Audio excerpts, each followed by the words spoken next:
بسم اللہ الرحمن الرحیم رب اعوذ بک من همزات الشیاطین واعوذ بک رب ان یحضرون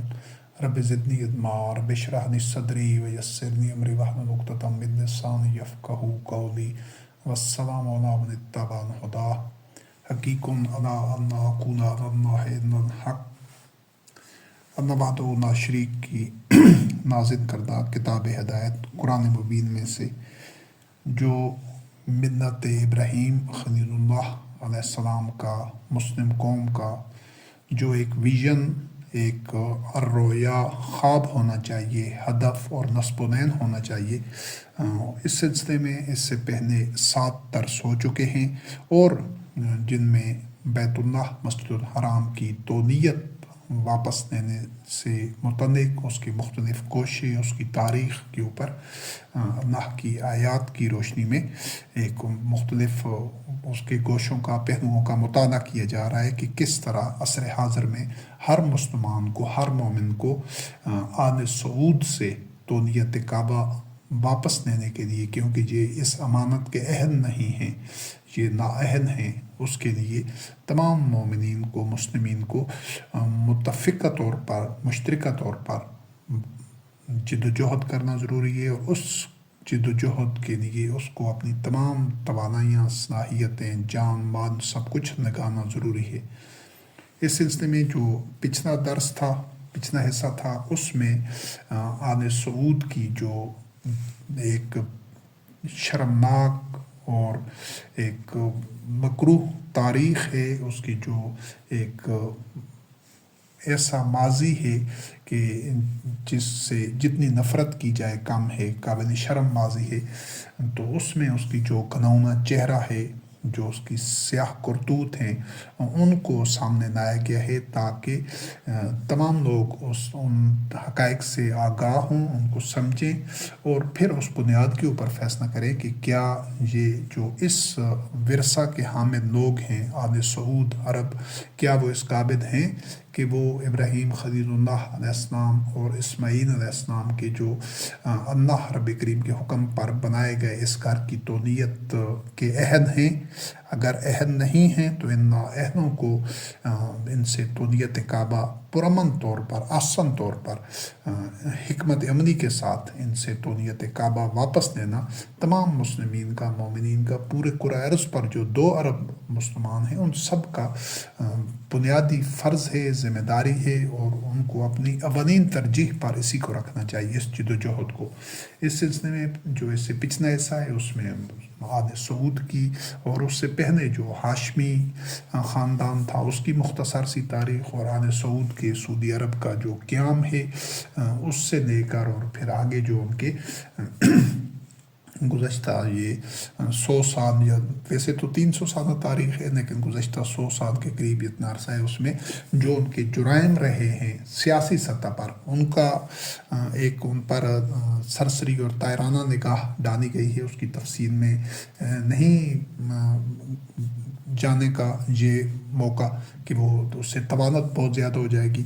تو اس کے بعد وہ ان کی جو سیاسی جرائم تھے، جو بے حسی تھی، جو غلطیاں تھیں، جو ان کے دامن کے اوپر، ان کے ہاتھوں جو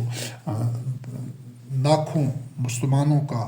اور دیگر لوگوں کا جو قتل عام ہوا ہے، جو ان کا خون بہا ہے، اس کے براہ راست ذمہ دار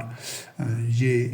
جو آل سعود ہیں، اس سارے عرصے میں جو حکمران رہے ہیں اور جو اب تک ہیں، یہی اس کے براہ راست ذمہ دار ہیں۔ اس کے علاوہ دیگر بھی دنیا میں جو شر اور فساد ہے، کیوں کہ یہ جو ذمہ داری ہے یہ اللہ رب کریم نے مسلمانوں کی دی ہے کہ وہ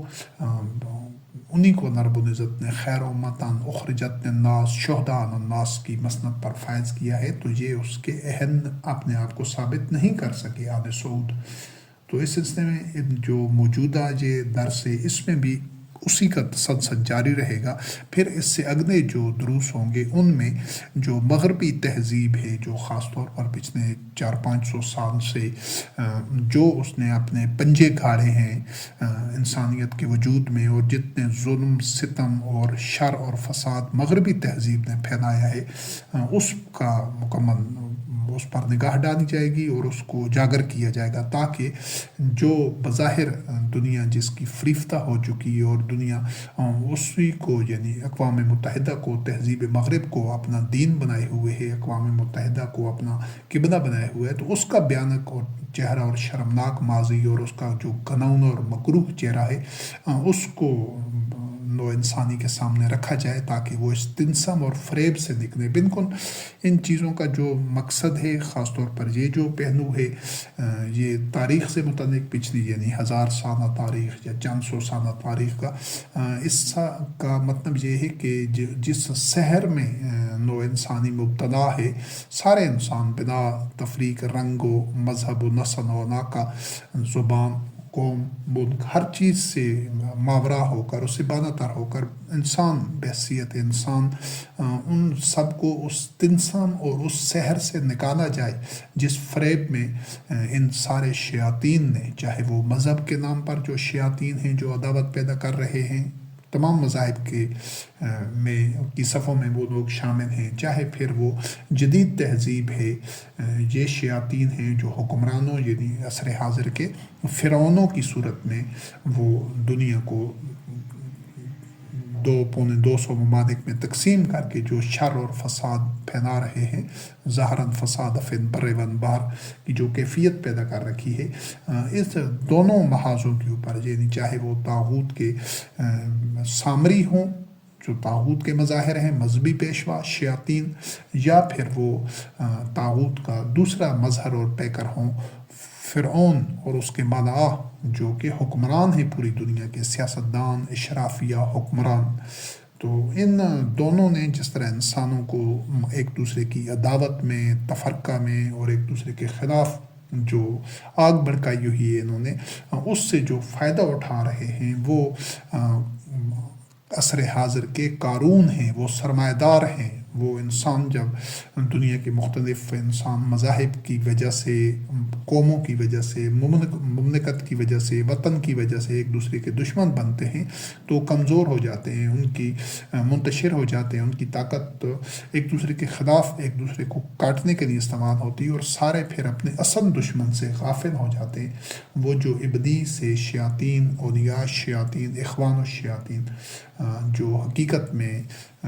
ہر دور میں مختلف پیکروں میں، مختلف مظاہر میں موجود رہے ہیں، چاہے وہ قارون کی صورت میں ہوں جو کہ سب سے بڑے بینیفیشری ہیں اس شیطانی نظام کے، سرمایہ دار مترفین یہ ساری انسانی تاریخ میں رہے ہیں، جن کے پاس بے پناہ دولت، وسائل اور سرمایہ ہوتا ہے، وہ زیادہ تر خود سامنے نہیں آتے، بلکہ اس جو انسانوں میں عداوت اور نفرتوں کی جو آگ ہے، جو دشمنی ہے باہمی، اس سے فائدہ اٹھاتے ہیں۔ حکمران اس کے اس سے کم تر بینیفیشری ہوتے ہیں، اور آج کل کے دور میں یہ جو مذہبی پیشوا ہیں تمام مذاہب کے، یہ اس سے سب سے کم بینیفیشری ہوتے ہیں۔ لیکن جو شرانگیزی اور فساد پھیلانے میں یہ مذہبی پیشوا سب سے زیادہ مہلک اور تباہ کن ہے۔ ان کا جو زہر ہے، ان کا جو شر، فساد اور فتنہ ہے، اس سے انسانیت کو بہت زیادہ ناقابل تلافی نقصان پہنچتا ہے۔ پھر حکمرانوں کی جو وطن پرستی ہے، قوم پرستی ہے، اور اس کی بنیاد پر جو عداوت پھیلاتے ہیں، وہ بھی جو مذہبی پیشوائیت کے روپ میں شیاطین ہیں اس جتنی شدید نہیں ہے، لیکن وہ بھی کم مہلک اور کم تباہ کن نہیں ہے۔ اور پھر جو قارون ہیں، مترفین ہیں، سرمایہ دار ہیں، عمراء ہیں، رؤساء ہیں، ان کی جو شیطانیت ہے، ان کا جو شر ہے، وہ جو طبقاتی تقسیم انہوں نے کی ہوئی ہے انسانوں میں، اور اکثریت کا ناجائز استحسان کر کے اقلیت کو نوازتے ہیں تاکہ وہ اکثریت کو غلام بنا کر رکھ سکیں، ان کا ناجائز استحسان کر سکیں، تو ان کے جو شرانگیزی اور فساد ہے وہ ان دونوں کی نسبت کم تر ہے، لیکن وہ بینیفیشری ہیں اس سارے سسٹم کے، اس ساری عداوت اور نفرت سے وہ فائدہ اٹھاتے ہیں۔ عداوت سے جو عداوت کی آگ انسانوں میں ان حکمرانوں نے اور مذہبی پیشواؤں نے لگائی ہوتی ہے۔ اگر یہ مذہبی پیشوا شیاطین جو کہ اہل کتاب میں بھی ہیں، بنی اسرائیل میں، یہود میں، نصارہ میں، جو مسلمان نام نہاد مسلمان ہیں ان میں، اور دیگر ہندو مذہب میں اور دیگر تمام مذاہب میں ایسے شریر شیاطین موجود ہیں بلکہ اکثریت میں ہیں کہ جو انسانوں کا عدو اور دشمن بناتے ہیں اور انسانوں کو انسانوں سے ایک عداوت اور حقارت اور ایک دوسرے سے نفرت کی ان کے بیچ بوتے ہیں۔ تو پہلے کے بعد یہ دوسرا جو درس ہے، اس میں بھی وہی جو آل سعود کے سیاہ کارنامے ہیں، ان کا جو مکروہ چہرہ ہے، گھناؤنا جو ان کا ماضی رہا ہے، اس کا پردہ چاک کیا جائے گا کہ یہ جو سعودی عرب 75 ارب ڈالر سالانہ تک کے فوجی اخراجات کی مد میں یہ خرچ کرتا رہا ہے اور عالمی طاغوتی اسنا ساز کمپنیوں پر لوٹاتا رہا ہے، جبکہ تمام جو نام نہاد مسلم حکومتیں ہیں، اپنے آپ کو مسلمان کہتی ہیں، یہ سالانہ 200 ارب ڈالر کے قریب تک کے فوجی اخراجات کی مد میں بیشتر طاغوتی کمپنیوں کو دے رہی ہیں، ان سے اسنا، جنگی ساز و سامان خرید رہی ہیں۔ تو اس کے باوجود بھی پوری جو نام نہاد امت مسلمہ ہے، مسلمان قوم ہے، یہ 200 ارب ڈالر تک سالانہ خرچ کر کے پھر بھی طاغوت کی چوکٹ پر سجدہ ریز ہیں، عبادت طاغوت ہیں، منتشر ہیں، ذلت میں ہیں، کمزور ہیں اور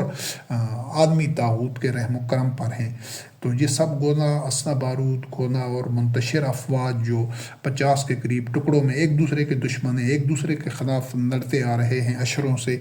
صدیوں سے، تو یہ مسلمان افواج اور یہ سارے اخراج جو اپنے آپ کو مسلمان کہتے ہیں، یہ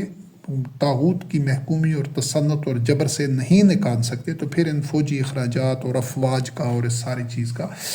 ماحصل کیا ہے؟ کچھ بھی نہیں ہے۔ اور اب ہم دیکھتے ہیں کہ جو پولیٹیکل سٹرکچر کے حساب سے جو ڈھانچہ ایک 2 ارب کے قریب جو نام نہاد مسلمان ہیں، ان میں جو سٹرکچر بنا ہوا ہے، اس کو ہم دیکھتے ہیں۔ کرۂ ارض کے مسلمانوں کی وحدت و عالمی مرکزیت کے 2 محسوس پیکر ہیں، یعنی جو حقیقت میں جو وحدت ہونی چاہیے وہ نہیں ہے، لیکن یہ نمود و نمائش کے لیے ریاکاری اور دھوکہ دینے کے لیے 2 محسوس پیکر یا مراکز اور بنیادیں موجود ہیں۔ 2 ارب کے قریب مسلمانوں کی 2 علامات ہیں، اور دونوں ناقص اور کھوکھلی اور بے بنیاد ہیں اور بے نتیجہ ہیں اور محض رسمی طور پر ہیں۔ ایک تو جو OIC کی تنظیم بنی ہوئی ہے، اس کو بھی دیکھتے ہیں ذرا تفصیل میں، تو اس کی حقیقت کیا ہے، اس کی بنیاد کس چیز کے اوپر رکھی گئی ہے، اور اس کا جو جب سے قائم ہوئی ہے یہ تنظیم آرگنائزیشن آف اسلامک کانفرنس، اس کی کیا کارکردگی رہی ہے، اس کو بھی دیکھتے ہیں۔ لیکن دوسرا جس کا تذکرہ کیا جا چکا ہے پہلے دروس ہیں، وہ ہے یہ جو حج اور عمرہ کے جو اجتماعات ہوتے ہیں، کہ اس کی حقیقت ان کی کیا ہے عملی طور پر، کہ آج کیا یہ صدیوں سے حج اور عمرہ کے اجتماعات بالکل اسی طرح نہیں ہو چکے جس طرح مشرکین مکہ حج اور عمرہ کا اہتمام کرتے تھے، بے نتیجہ، بے مقصد، جانوروں کی سطح کے اوپر آ کر وہ ایک مردہ رسم و رواج اور مردہ رسوم تھی جو کہ ادا کر کے چلے جاتے تھے۔ تو وہ اس دور کے مشرکین متونی تھے، وہ ساری کے ساری حج اور عمرہ کو اپنے دادا گیری، اثر و رسوخ اور اپنی چودراہٹ کے لیے استعمال کر رہے تھے۔ بالکل اسی طرح یہ عرب جو ہیں صدیوں سے یہ بھی اسی طرح کر رہے ہیں، چاہے وہ ہاشمی خاندان تھا، چاہے یہ 300 سال سے یا جو براہ راست 100 سال یا اس کے قریب جو عرصہ ہوا ہے آل سعود جس طرح کر رہے ہیں، یہ بھی وہی چیزیں۔ تو پہلے ہم اس پر نگاہ ڈالتے ہیں OIC پر۔ یہ جو اس کا بنیادی جذبہ محرک جذبہ تھا کہ OIC بنائی کیوں گئی ہے، حالانکہ سعودی عرب کا قیام 1932 میں عمل میں آ چکا تھا، یہ 1969 میں، یعنی تقریباً آپ یوں سمجھیں 40 سال کے بعد OIC بنی ہے۔ حالانکہ اگر یہ آل سعود اس طرح اپنے آپ کو طونیت کعبہ کے اہم سمجھتے ہیں، تو جب سے یہ سعودی عرب، چونکہ اس کو بنایا ہی طاغوت نے ہے، برطانیہ نے، عالمی استعمار نے، اس دور کے جو شیاطین تھے، جو اس دور کے فرعون تھے، عالمی استعماری طاقتیں، انہوں نے سعودی عرب کی بنیاد رکھی، اس کو بنایا، اس کو سپورٹ کی۔ تو اگر یہ خود سے اس آئیڈیالوجی، اس نظریے پر، اس دین پر، رب کریم کے دین پر کتاب اللہ کی روشنی میں یہ اسٹرکچر بنتا، یعنی ایک مملکت، اور اسی طرح یہ تونیت کعبہ کے عہد ہوتے اور اس کو حاصل کرتے اس سے ہاشمی خاندان سے، تو پھر تو ان کو اسی دن سے ہی وہ جدوجہد شروع کر دینی چاہیے تھی۔ لیکن چونکہ یہ خود طاغوت کا لگایا ہوا زہرینہ پودا تھا، خبیث شجر خبیث تھا، شجر خبیثہ، تو اس نے 40 سال بعد ایک سٹرکچر بنایا عالمی سطح پر، جو کہ اس دور کے تمام مسلمانوں کا، نام نہاد مسلمانوں کا ترجمان تھا OIC کی صورت میں، اور اس کا جذبہ محرکہ محض اشتعال تھا کہ صلاح الدین ایوبی سے منسوب ایک ممبر تھا مسجد اقصیٰ میں، اس میں ایک آسٹریلیا نژاد نیم پاگن شخص ایک تھا کرسچین، ڈینس مائکن روہان، اس نے اس ممبر کو جو صلاح الدین ایوبی سے منسوب تھا، اس نے اس کو آگ لگا دی، اور مسجد کے جو مفتی تھا امین الحسینی، اس نے اس امن کو مجموعی طور پر یہود قوم کا جرم قرار دے دیا، چونکہ اس چیز کو واضح کیا جا چکا ہے۔ دیگر جو دروس ہیں،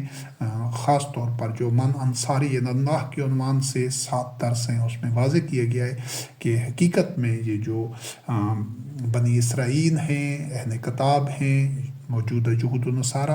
تو یہ تو ان کے جو اسلاف تھے جن کا تذکرہ قرآن کریم میں ہے، وہ ہمارے بڑے بھائی ہیں، وہ ہمارے امام تھے، وہ صراط مستقیم پر تھے اور ہدایت پر تھے، اور ہم نے انشاءاللہ العزیز، اور ہم رب کریم سے دعا کرتے ہیں کہ ہم ان کے جو انصار اللہ تھے، جو موسیٰ کلیم اللہ علیہ السلام کا اتباع کرنے والے تھے، جو اس عیسیٰ روح اللہ علیہ السلام کا، جو دیگر انبیاء علیہ السلام کا اتباع کرنے والے تھے، ان بنی اسرائیل کے اور اہل کتاب کے جو اسلاف تھے، اللہ رب کریم ہمیں ان کے راستے پر چلائے، اور ہم اللہ رب العزت سے دعا کر رہے ہیں کیونکہ وہ ہمارے لیے ایک امام تھے۔ اللہ رب کریم نے ان کو جو انعامات دیے، تو یہ جو موجودہ بنی اسرائیل ہیں، جو اہل کتاب ہیں یہود اور نصارہ کی صورت میں، یہ ان کے جانشین ہیں، ان کے وارث ہیں۔ ہم ان سے بھی اسی رویے کے لیے حسن ظن رکھتے ہیں، توقع کرتے ہیں، اور ہم ان کے لیے انشاءاللہ العزیز یہ اپنے آپ کو ثابت کریں کہ یہ انہی کے جانشین ہیں، تو ہمارے لیے یہ بھی وہی مقام اور وہی مرتبہ رکھتے ہیں انشاءاللہ۔ صرف انہوں نے یہ ثابت کرنا ہے کہ یہ اسی طرح تورات کا، انجیل کا، زبور کا خالص اتباع کر رہے ہیں، جس طرح موسیٰ کلیم اللہ علیہ السلام کے عہد میں، عیسیٰ روح اللہ علیہ السلام کے عہد میں، اور دیگر انبیاء اور رسول علیہ السلام کے عہد میں اس سے پہلے بنی اسرائیل اہل کتاب کرتے رہے ہیں۔ تو لیکن چونکہ یہ جو صدیوں سے یہ جو خود ساختہ اور کھڑا ہوا مذہب ہے، جو نام نہاد جو مسلمان اپنے آپ کو مسلمان کہتے ہیں لیکن قرآن کی تعلیمات سے ہٹ کے، یہ جو میں بیان کر رہا تھا، یہ قرآن کریم کی آیات کی روشنی میں ہے۔ تو جب غیر از قرآن خود ساختہ یہ اکابرین اور شرکاء اور انداد اللہ کا جو گڑا ہوا مذہب ہے، تو اس میں تو اہل کتاب کے لیے، یہود و نصارہ کے لیے، ان کو یہ جو ان کے جانشین ہیں، ان کو مسلمان ہی تسلیم نہیں کیا جاتا، اور ان کو کافر قرار دیا جاتا ہے، اور ان کے خلاف جو مسلمانوں کی بھاری اکثریت ہے، ان کے دلوں میں غیظ، عداوت اور نفرت اور تعصب کوٹ کوٹ کر بھرا ہوا ہے۔ بچپن سے ہی ان کی پروگرامنگ ہی ایسی کی جاتی ہے۔ لیکن کتاب اللہ میں جو کچھ بیان کیا گیا ہے، ہمارا الحمدللہ اس پر ایمان ہے، اور اس سے ہمارا کوئی تعلق نہیں ہے۔ جو عداوت ان جو نام نہاد مسلمانوں کے قلوب میں ہے، تو چونکہ وہ عداوت کی آگ صدیوں سے جل رہی تھی، تو اس نے جو اس مسجد کا مفتی تھا، اس نے اس امن کو یہود قوم کا جرم قرار دے دیا، اور اس سے اگلے مہینے مراکش میں یہ 24 ممالک کے نام نہاد مسلمان ممالک کے سربراہ جمع ہو گئے۔ حالانکہ اس جو OIC بنانے کی بنیاد تھی، وہ بھی ایک غلط فہمی پر مبنی ہے۔ حقیقت یہ، اور اس کو کہتے ہیں یہ مسلمان اپنی یہ جو ان کی خود ساختہ گھڑی ہوئی بعد میں احادیث، روایات اور بعد کی لکھی ہوئی تاریخ ہے کہ یہ جو تیسری سب سے مقدس مسجد ہے۔ حالانکہ اللہ رب کریم نے جو پہلے دن سے جو ملت ابراہیم خلیل اللہ علیہ السلام کا اتباع کرنے والے ہیں، ان کے لیے اولا بیت وضع للناس مسجد الحرام، کعبہ مکہ میں ہے، اور دوسری جو مسجد اقصی ہے جہاں نبی کریم علیہ السلام مدینہ میں ہجرت کر کے گئے، وہاں کی مسجد کا تذکرہ ہے۔ نبی کریم علیہ السلام کی زندگی میں نہ تو محمد رسول اللہ علیہ السلام نے ارض مقدس فلسطین کا سفر کیا تھا اپنی زندگی میں، نہ وہ وہاں پر، اس کی آگے وضاحت آئے گی، پیچھے ایک جگہ پر آ بھی چکی ہے، تو نہ تو وہ مسجد نبی کریم علیہ السلام کے عہد میں بنائی گئی تھی، اور پہلے ہم واضح کر چکے ہیں کہ جو کچھ یوم اکملت لکم دینکم کے بعد کا ہے اس سے کا اسلام سے کوئی تعلق نہیں ہے، وہ تاریخی واقعات ہیں، شخصیات ہیں، ان کا اسلام سے لینا دینا کوئی نہیں ہے۔ جو کچھ قرآن کریم میں بیان ہوا ہے اور جو محمد رسول اللہ علیہ السلام کے متبعین کا رضوان اللہ علیہم کا جو کردار تھا، اور وہ جو خود شہداء الناس تھے، مومنون حقہ تھے، راشدون تھے، ان کی زندگی میں وہی صدر اول کے جو مومنین تھے انہوں نے جو نبی کریم علیہ السلام کا اتباع کرتے ہوئے جو اقدام کیا ہے اس کو قرآن کریم میں محفوظ کر دیے گئے، وہ بھی صرف اس حد تک جو قرآن کریم میں موجود ہے، اس کے متن میں، اس سے باہر کا جو کچھ بیان کیا گیا ہے نبی کریم علیہ السلام کے، چاہے وہ عہد کا بھی ہے تو اس کا دین سے کوئی تعلق نہیں ہے۔ تو دین میں چونکہ نہ کسی کا اس طرح کوئی نام لیا گیا ہے، نہ کوئی اس طرح کے واقعات ہیں، تو لہٰذا یہ جو باطن مذہب کھڑا ہوا ہے جس کی بنیاد تاریخی واقعات پر، شخصیات پر، اور خود لکھے ہوئے عقائد و نظریات اور اس طرح کی چیزوں پر ہے، تو اس کا دین سے کوئی تعلق نہیں ہے۔ تو یہ جو ایک تصور ہے کہ نبی کریم علیہ السلام کے جس طرح ایک کتابوں میں کھڑا ہوا ہے کہ وہ منسوب ہے کہ وہ معراج پر گئے تھے، تو قرآن کریم میں ایسا کوئی تصور نہیں ہے۔ وہ جو ایک رات کے سفر کا تذکرہ ہے تو وہ نبی کریم علیہ السلام کے مکہ سے مدینے جانے کا ایک اس چیز کو اجمالاً یا اشارتاً بیان کیا گیا ہے، اور اس کے علاوہ یہ بھی ایک رائے ہے، ورنہ یہ بھی ممکن ہے کہ وہ جو معاملہ ہے وہ اس سے علاوہ کسی اور واقعے سے متعلق ہو، وہ موسیٰ کلیم اللہ علیہ السلام سے بھی متعلق ہو سکتا ہے، کیونکہ وہاں پر محمد رسول اللہ علیہ السلام کا نام نہیں ہے۔ سبحان الذی اسریٰ بعبدہ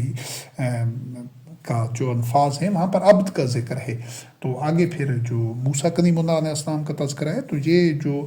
موسیٰ کلیم اللہ علیہ السلام راتوں رات جو ہجرت کر گئے تھے، اس کا بھی حوالہ ہو سکتا ہے بہرحال، لیکن چونکہ نام نہیں ہے، لیکن اس نے جو یہ بعد میں جو کتابیں لکھی گئی ان میں اس ایک آیت سے پورا ایک واقعہ معراج کھڑ دیا گیا، پھر اس کی تفصیلات اور غیر ضروری وہ تو من گھڑت چیزیں ہیں۔ تو یہ جو بات ہو رہی تھی کہ یہ جو مسجد اقصی جس کو کہا جاتا ہے اور کہتے ہیں کہ وہ یروشلم میں ہے، یہ تو ساری بعد کی چیزیں، اور نبی کریم علیہ السلام کی وفات کے 3-4-5 سال بعد عرب سے جو تاریخی حقیقت ہے، عرب سے جو ایک جنگی لشکر ادھر گیا تھا یروشلم میں یا ادھر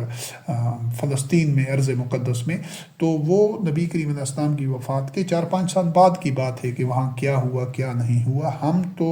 نبی کریم علیہ السلام کی زندگی کے قرآن کریم کے نزول کے ایک دن کے بعد کے معاملات اور واقعات کو بھی دین اسلام سے ان نہیں جوڑتے، ان کا دین اسلام سے کوئی تعلق نہیں ہے، وہ بعد کے تاریخی واقعات ہیں۔ بعد میں نبی کریم علیہ السلام کی وفات کے اگلے دن کس نے کیا کیا، اس سے ہمیں کچھ دینا نہیں ہے، نہ سروکار ہے، نہ اس کا دین کا حصہ ہے، کیونکہ قرآن کریم نازل ہو چکا تھا، دین مکمل ہو چکا تھا۔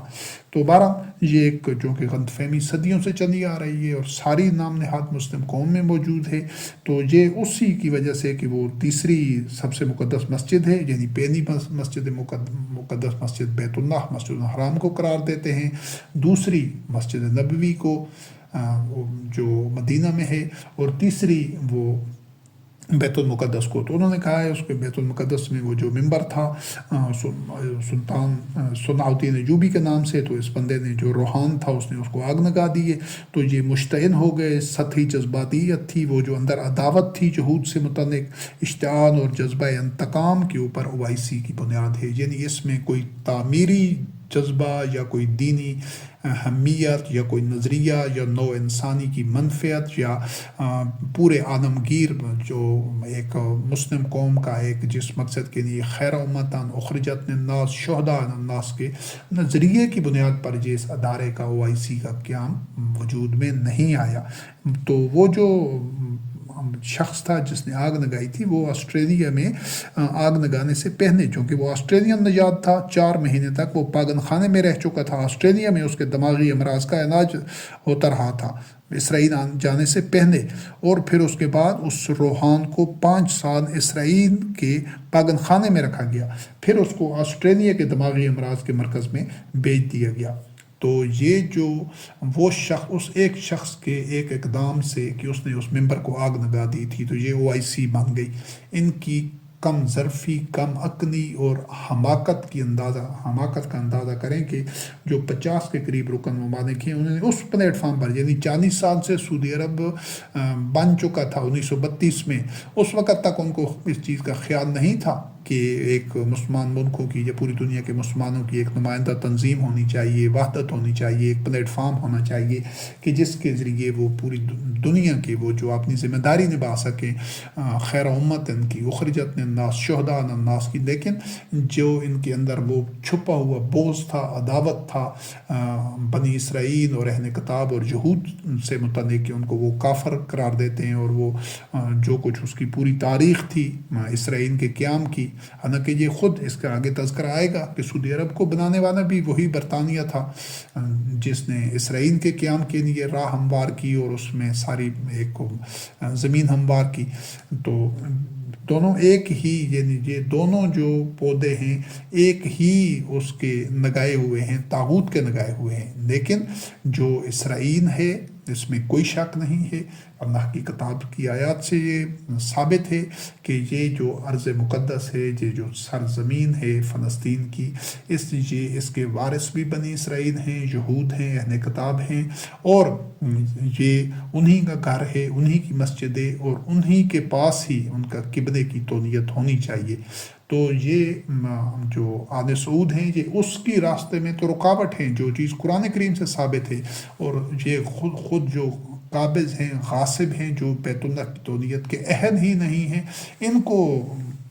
برطانیہ نے نوازا اور ان کو تولیت کعبہ ان کے حوالے کر دی۔ تو لیکن ان کے اندر چونکہ یہ یہود دشمنی موجود تھی، اور اس کا پہلے حصے میں تذکرہ بھی ہو چکا ہے، آج بھی ہے، تو یہ 57 جو 57 کے قریب رکن ممالک ہیں جو اپنے آپ کو مسلمان کہتے ہیں، ان کی اکثریت، تو یہ اس میں اور 3 کروڑ سے زائد مربع کلومیٹر کا یہ سارا رقبہ ہے جہاں پر یہ مسلمانوں کی، جو اپنے آپ کو مسلمان کہتے ہیں، نام نہاد مسلمان، ان کی حکومت ہے۔ اور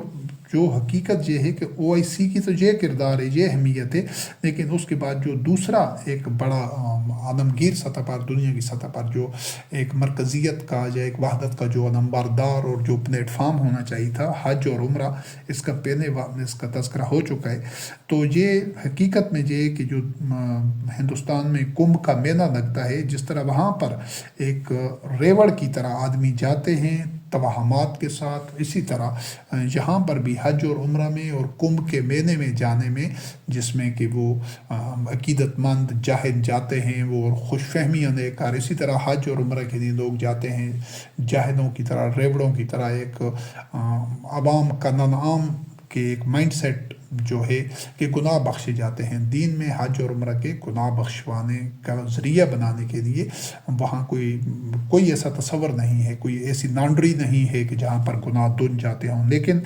یہ چونکہ عقل کے اندھے ہیں، ان کو ان شیاطین نے اندھا بنا رکھا ہے کہ یہ جوک در جوک ہزاروں لاکھوں کی تعداد میں اور مسلسل سال کے 12 مہینے عمرہ کے لیے جو دنیا جا رہی، یہ سب ایک بے مقصد پریکٹس ہے، مردہ رسوم ہیں، ان کا کچھ حاصل نہیں ہے، بلکہ وہ توانائیوں کا، صلاحیتوں کا اور وسائل کا اسراف ہے، برباد ہو رہے ہیں، اور اس سے وہ جو آل سعود ہیں، جو غاصب اور نااہل حکمران ہیں، جو قابض ہیں، جو آج دور کے مشرکین ہیں، ان کو تقویت مل رہی ہے، اور ان کی جو اجارت داری ہے، دادا گیری ہے، چودراہٹ ہے، اس کو مضبوط ہو رہے ہیں وہ اس سے۔ تو اس کی آگے وضاحت آتی ہے کہ یہ تقریباً 2 ارب کے قریب آبادی ہے، لیکن وہ ریوڑ کی طرح، جانوروں کے ریوڑ بلکہ اس سے بھی پست اسفل سافلین کی ذہنی سطح کے ساتھ وہاں پر جاتی ہے. یعنی اب تو OIC بھی ایک ناکارہ ترین اور ایک بے مقصد ادارہ بن چکا ہے پولیٹیکل پلیٹ فارم کے طور پر، اور جو مذہبی پلیٹ فارم کے اوپر یہ جو حج اور عمرہ کے جو اجتماعات ہیں وہ بھی ان کی بھی یہی اس سے ملتی جلتی کیفیت ہے. 19-20 کا فرق ہے. یہاں پر صرف یہ کہ وہاں پر وہ اس کو سیاسی پلیٹ فارم بنایا ہے اور اس کو مذہبی، تو یہ بھی ایک سنویت ہے. یہ دونوں نا حاصل اور بے مقصد ہیں، حالانکہ یہ ایک ہی پلیٹ فارم ہونا چاہیے. یہی بیت اللہ اس کو واضح کیا جا چکا ہے کہ یہ گھر بنایا کیوں گیا تھا، یہاں سے ہی سارے امور طے ہونے چاہیے تھے. OIC علیحدہ سے بننا بھی، اس کی بھی جو بنانا بھی شرک ہے اور باطل اقدام ہے. یہی بیت اللہ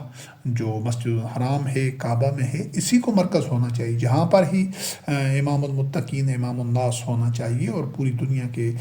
مسلمانوں کے لیے، مومنین کے لیے، انسانوں کے لیے جہاں سے ہی پالیسیاں بنیں گی انشاءاللہ العزیز اور بننی چاہیے. اس کو ہم آخری حصے میں بیان کریں گے کہ اس کا اصل رول آج کے دور میں اس بیت اللہ کا درست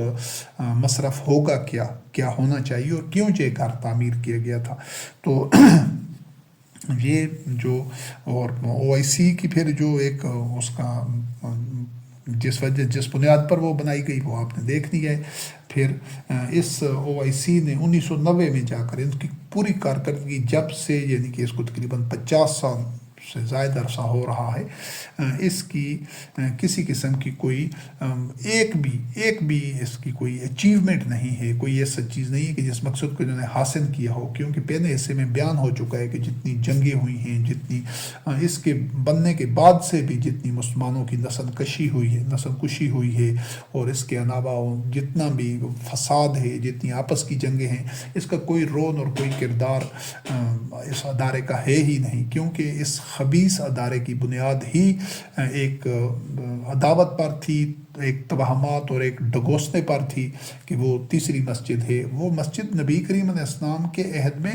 اس کا وجود ہی نہیں تھا. تو مسلمان تو وہاں پر جو پہنچے ہیں نبی کریم علیہ السلام کے، وہ 4-5 سال بعد پہنچے ہیں، اور جا کر وہاں پر جو بھی معاملات ہوئے وہ تاریخ کا حصہ ہیں، دین کا اس سے کوئی تعلق نہیں ہے. تو اس چیز کو پہلے سے میں واضح کیا جا چکا ہے کہ دنیا میں یہ جتنے بھی مختلف ممالک مختلف خطہ جات میں سینکڑوں کے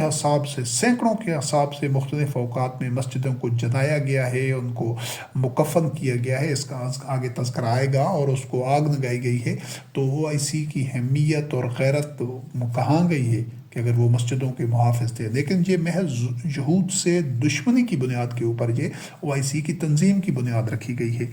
تو اس نے 1990 میں OIC نے ایک کیرو ڈکلریشن آف ہیومن رائٹس، یعنی قاہرہ میں جو انسانی حقوق کی ایک ڈکلریشن پیش کی تھی، اور یہ کہا گیا تھا 1990 میں کہ یہ قرآن و شریعت اس ڈکلریشن کی بنیادیں ہیں، یہی انسانی حقوق ہے. پھر اس کے بعد 2008 میں OIC کے چارٹر میں تبدیلی کرتے ہوئے 1990 والے جو قاہرہ کے انسانی حقوق کے جن کے متعلق کہا گیا تھا کہ ان کی بنیاد قرآن و شریعت پر ہے، ان کو معطل کر دیا اسی OIC نے. اور چارٹر آف UN، یعنی کہ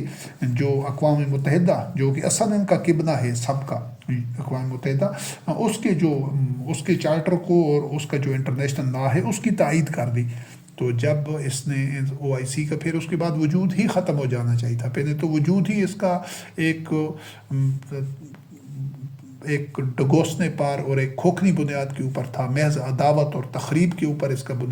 وجود تھا جو بنیاد رکھی گئی. تو پھر اس وقت جب اس نے 2008 میں اپنا وہ چارٹر جس کو انہوں نے کہا تھا کہ قرآن و شریعت کے اوپر اس کی بنیاد ہے، جب وہ واپس لے لیا اور اقوام متحدہ کو سجدہ کر دیا، تو پھر اب اصولی طور پر تو OIC کا وجود بھی ختم ہو جانا چاہیے تھا. اور اس نے اقوام متحدہ کے جو کہ پوری دنیا کا قبلہ ہے، اس کے انٹرنیشنل لا اور اس کے چارٹر آف یونائٹڈ نیشن کو تسلیم کر دیا. پھر OIC کے جو رکن ممالک ہیں جو 50 کے قریب نام نہاد مسلمان ملک، وہ بھی ایک وحدت نہیں ہے، کیونکہ OIC کے اپنے اندر اس کے سٹرکچر میں 9 مختلف بنیادوں اور ترجیحات پر مختلف مفادات اور مختلف تعصبات اور عداوتوں پر، جو کہ اس قوم کے اپنے اندر جو تفرقہ ہے، جو عداوتیں ہیں، جو باطن معیار ہیں جس کے اوپر تقسیم کی گئی ہے کہ یہ عرب ہیں، یہ عجم ہیں، یہ طاقتور ہیں، یہ کمزور ہیں، یہ حالانکہ سب زبان سے یہ سب منافقین لا الہ الا اللہ کا کلمہ پڑھتے ہیں، لیکن چونکہ ہیں منافقین مشرکین ہیں، یہ اللہ کی کتاب کا اتباع نہیں کر رہے، اس وجہ سے یہ ساری خباثتیں اور یہ ساری ان کی کھوکھلی جو ایک نظریات ہیں، اور اسی وجہ سے ان کی یہ حالت ہے، اور ان کے جو اعمال ہیں، جو رویے ہیں، جو نفسیات ہیں، یعنی اس کے او آئی سی کے اپنے اندر 9 چھوٹے بڑے گروپ بنے ہوئے ہیں۔ تو اور اس نے اس خبیث جو آرگنائزیشن ہے، اس نے پہلے شروع میں 2 اہداف مقرر کیے تھے کہ ہمارے 2 مقاصد ہیں، ایک تو مسجد اقصی کو آزاد کرانا، پھر فلسطینیوں کے شہری حقوق کا تحفظ کرنا، اور ان دونوں میں سے یہ کوئی مقصد بھی پورا نہیں کر سکے۔ تو اور ابھی جو اس کے بعد سے یہ جو 50 سال عرصے میں جو حال ہوا ہے فلسطینیوں کا، ان کو کس طرح تحفظ دے سکتے ہیں، اور خود نہ صرف فلسطینیوں کا بلکہ جو اسرائیل کے اوپر جو ایک شرنگیزی اس کے ساتھ کی جا رہی ہے، اس پر جو جنگ مسلط کی جا رہی ہے، جو مسلسل حملے ہو رہے ہیں، جو آج یہ بھی 7 اکتوبر کے آخری تازہ ترین جو صورتحال ہے، اور اس کے رد عمل میں جو کچھ غزہ میں ہو رہا ہے، تو اس خبیث ادارے او آئی سی نے اس فساد کو روکا نہیں ہے، کیونکہ خود یہ ایک ڈگوسنے، ایک فریب اور ایک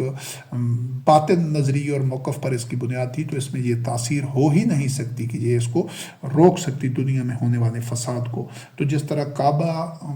میں جانا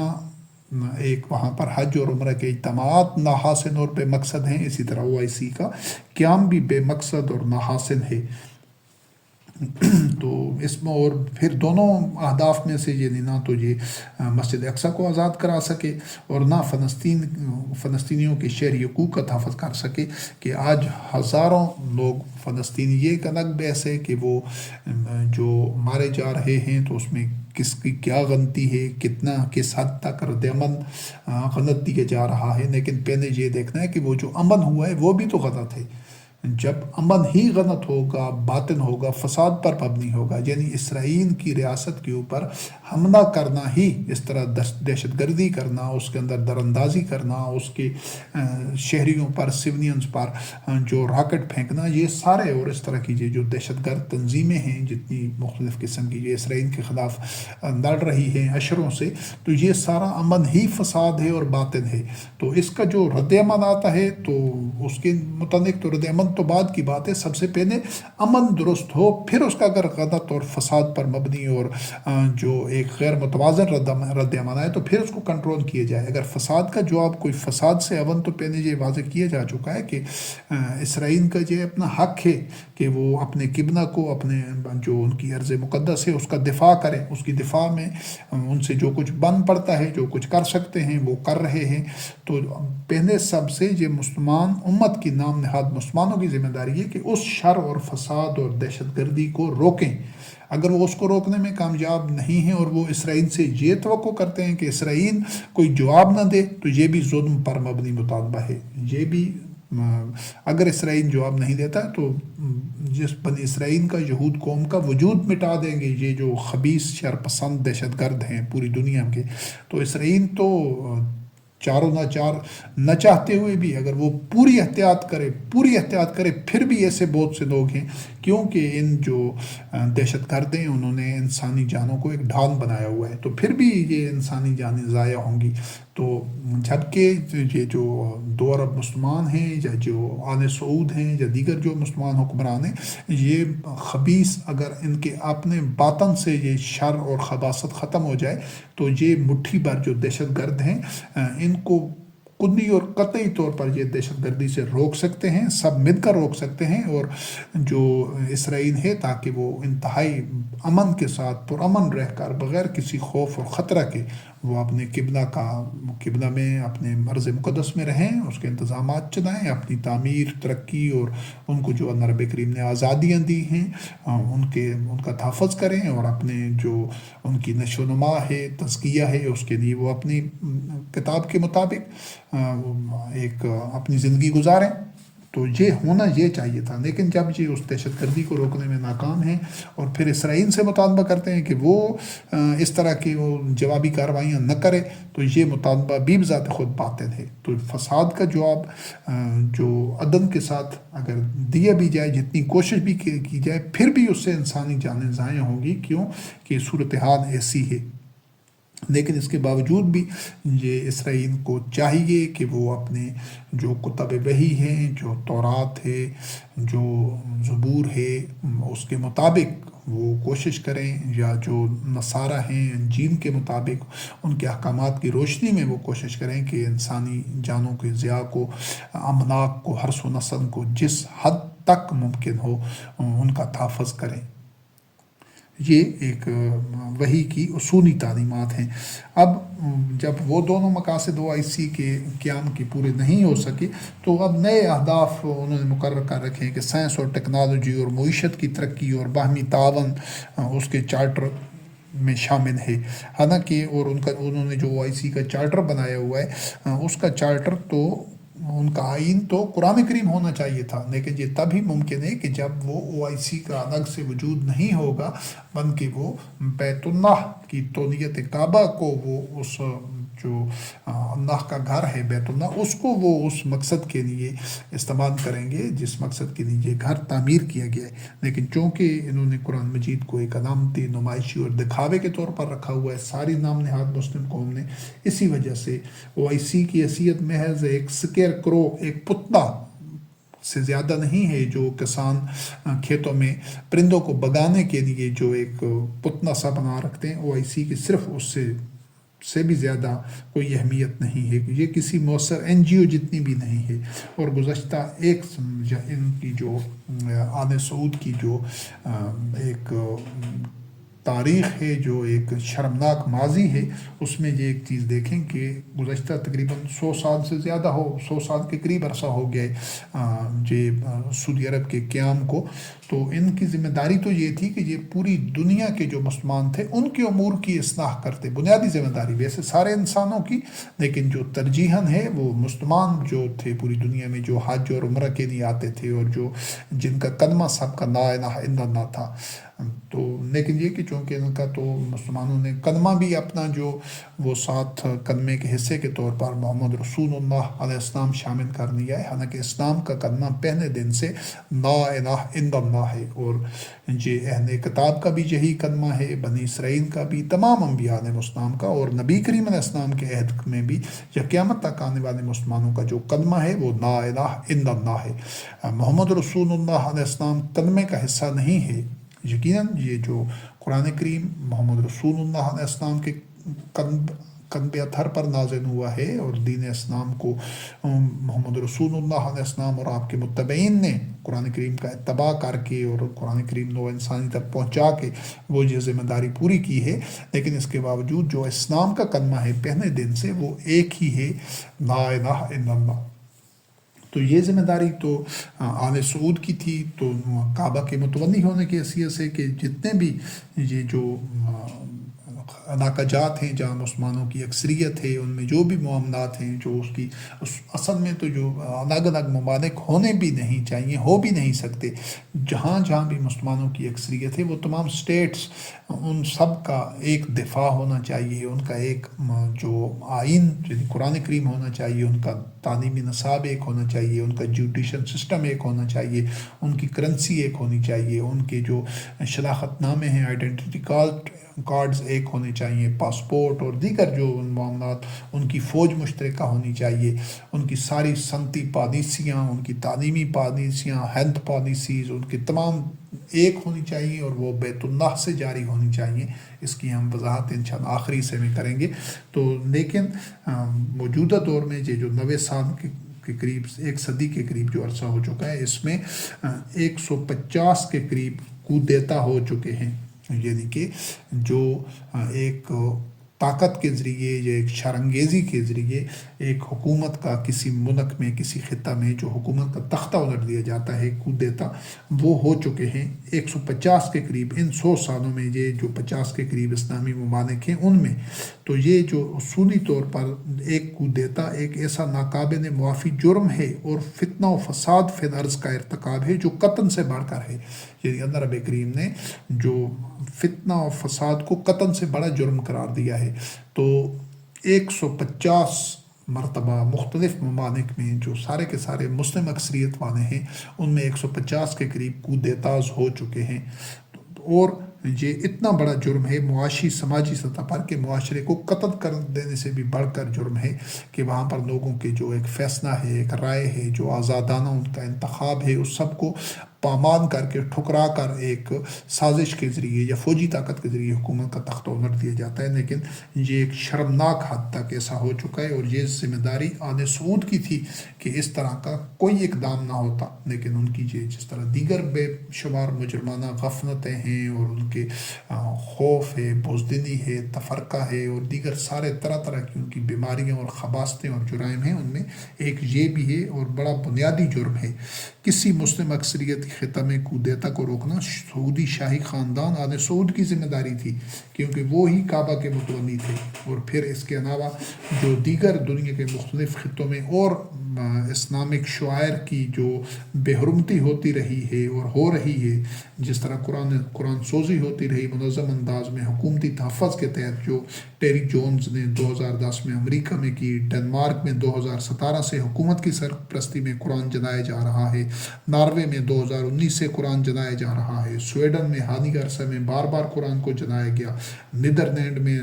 2023 میں قرآن کی بے حرمتی ہوئی۔ اس طرح کے یہ جو واقعات ہو رہے ہیں ان کو روکنا بھی انہی خبیثوں کی، انہی ملعونوں کی ذمہ داری تھی آل سعود کی، لیکن یہ اس میں ناکام رہے ہیں، اور کیونکہ یہ ان ممالک کے آگے سجدہ ریز ہیں، ان کی چوکھٹ پر یہ طاغوت کے عباد الطاغوت ان کے آنائے کار اور پٹھو ہیں، ان بزدلوں میں اتنی جرت نہیں ہے کہ یہ اسلامی شعائر کو، اللہ کی کتاب کو، اس کی بے حرمتی کو روک سکیں یا کوئی ایسے اقدام کر سکیں کہ آئندہ ایسے اقدام نہ ہوں۔ لیکن نہیں، ان کو جو غرض ہے صرف اور صرف اپنی شہوات سے ہے، ہوائے نفس سے ہے، اور اپنے تعصبات سے ہے، اور اپنے جو ان کے مادی مفادات ہیں، صرف مادی زندگی کی حد تک وہ اس حد تک خود غرض ہیں، ناجی ہیں، بے حس ہیں اور بزدل ہیں۔ ان سے کوئی ایسی توقع رکھی ہی نہیں جا سکتی کہ وہ کہیں پر دنیا میں ایک اعلیٰ اقدار، اعلیٰ وقار، ایک عزم، ایک جرأت، صبر، استقامت، توکل علی اللہ یا ایمان کا کوئی مظاہرہ کر سکیں۔ اس کے علاوہ دنیا میں تقریباً 16 ممالک میں حجاب اور نقاب پر کلی یا جزوی طور پر پابندی عائد ہے، اور یہ منحوس خبیث ان چیزوں کو اس کا سدباب کرنے میں ناکام رہے ہیں۔ دنیا میں 16 ایسے ممالک ہیں جن میں حجاب اور نقاب پر جزوی یا کلی طور پر پابندی ہے کہ جو مسلمان خواتین ہیں وہ حجاب اور نقاب نہیں اوڑھ سکتی اس ملک میں رہنے کی وجہ سے۔ یہ خبیث بہیمیت اس قابل نہیں ہے کہ ان ممالک کے ساتھ اپنے سفارتی تعلقات اور مذاکرات کے ذریعے اور اس طریقے سے وہاں پر یہ مسلمان خواتین کو اسلامی شعائر پر عمل کرنے کو، ان کو تحفظ دے سکیں، یقینی بنا سکیں۔ تو یہ ان کی صرف اور صرف ایک بے اہمیتی اور ان کی کم ظرفی کی وجہ سے ایسا ہے کہ وہ حج اور عمرہ سے ہونے والے اور دیگر جو مفادات ہیں، جو مالی مفادات ہیں، ان سے تو وہ استفادہ کر رہے ہیں ان کو اپنی ہوائے نفس اور شہوات کے لیے، لیکن اسلامی شعائر اور اسلامی احکام دنیا میں ان کی پاسداری اور مسلمانوں کا جو جان مال ہے، جو ان کا جو آزادیاں ہیں، اس میں سے کسی چیز کی بھی وہ تحفظ کرنے میں ناکام رہے ہیں۔ اور حقیقت تو یہ ہے کہ جس طرح قانونیزم کے استعماری دور کے عرصے میں یورپی طاقتیں ایشیا، افریقہ، امریکہ میں، جنوبی امریکہ میں اپنی اپنی قانونیوں کی حدود بڑھانے کے لیے قتل و غارت کری اور جارحیت، فساد فی الارض کے مرتکب تھے، ان کا جذبہ محرکہ جول عرض تھا اور مادی مفادات تھے، اور ان کی شیطانیت تھی کہ لوگوں کو اپنا غلام اور محکوم بناتے، ان کا ناجائز استحسان کرتے۔ اسی طرح آل سعود بھی وہابی نظریات کو جواز بنا کر توسیع پسندی اندھی اور جون عرض میں مبتلا ہو کر لشکر کشی کرتے ہوئے قتل و غارت کری اور فساد فن عرض کے مرتکب رہے ہیں۔ یہ ان کا نب نباب اور نچوڑ ہے ان کی تاریخ کا۔ اور جس طرح برطانیہ اور امریکہ کی سپورٹ سے فلسطین میں اسرائیلی حکومت کا قیام امن میں لایا گیا، مگر فلسطینیوں کے حقوق کا تحفظ نہیں کیا گیا۔ یہ ذمہ داری انہی کی تھی، کعبہ کے متبنیوں کی تھی، کہ اسرائیل کا قیام جو عمل میں لایا جا رہا تھا، یہ انہی کی ذمہ داری تھی کہ اسرائیل کی ریاست کو تحفظ فراہم کرتے، اس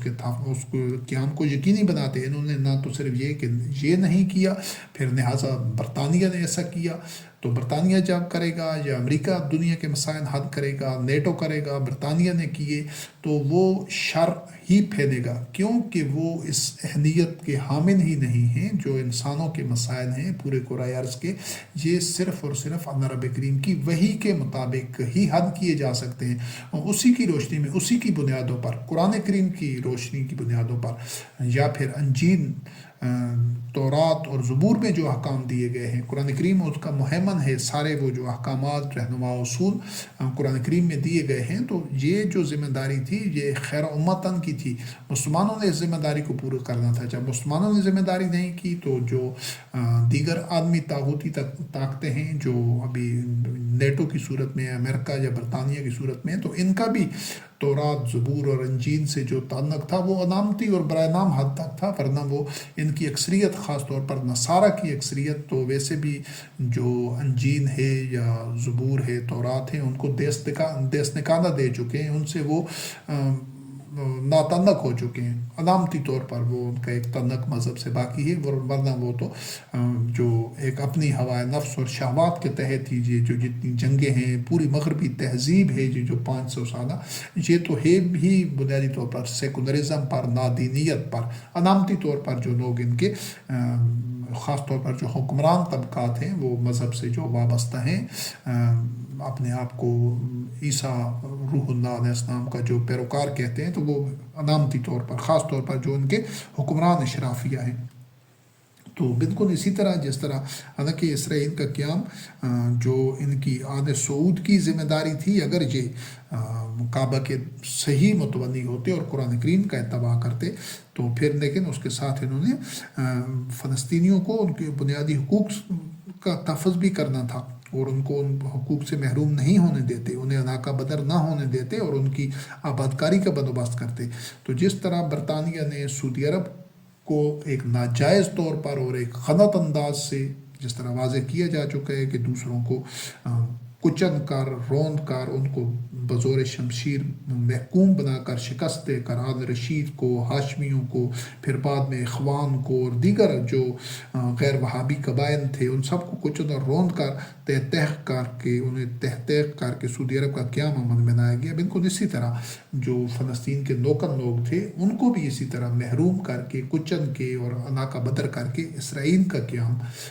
وجود میں لایا گیا، اور برطانیہ نے کیا۔ تو برطانیہ نے جب ان کو، اسرائیل کو، اپنی وہ جو ان کا کبنہ ہے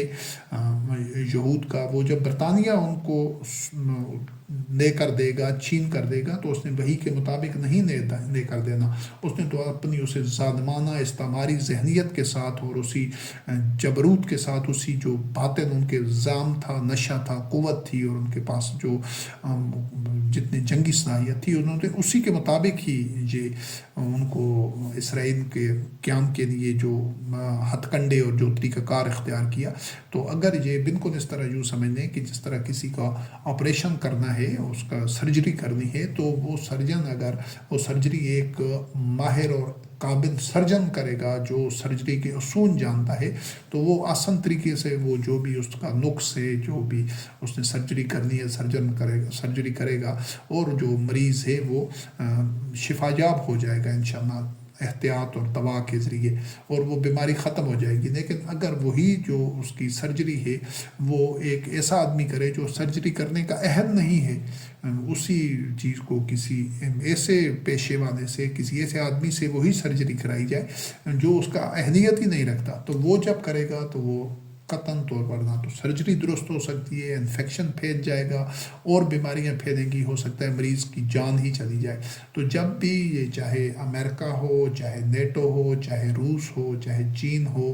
چاہے یہ اپنے سے قبل برطانیہ تھا، دیگر جو استعماری قوتیں تھیں، جب بھی وہ انسانوں کے مسائل کو حل کرنے کی کوشش کریں گی یہ فساد ہی پھیلائیں گی بذام خیش۔ وہ بے شک اسی چیز کا اظہار کرتے رہیں کہ ہم لوگوں کو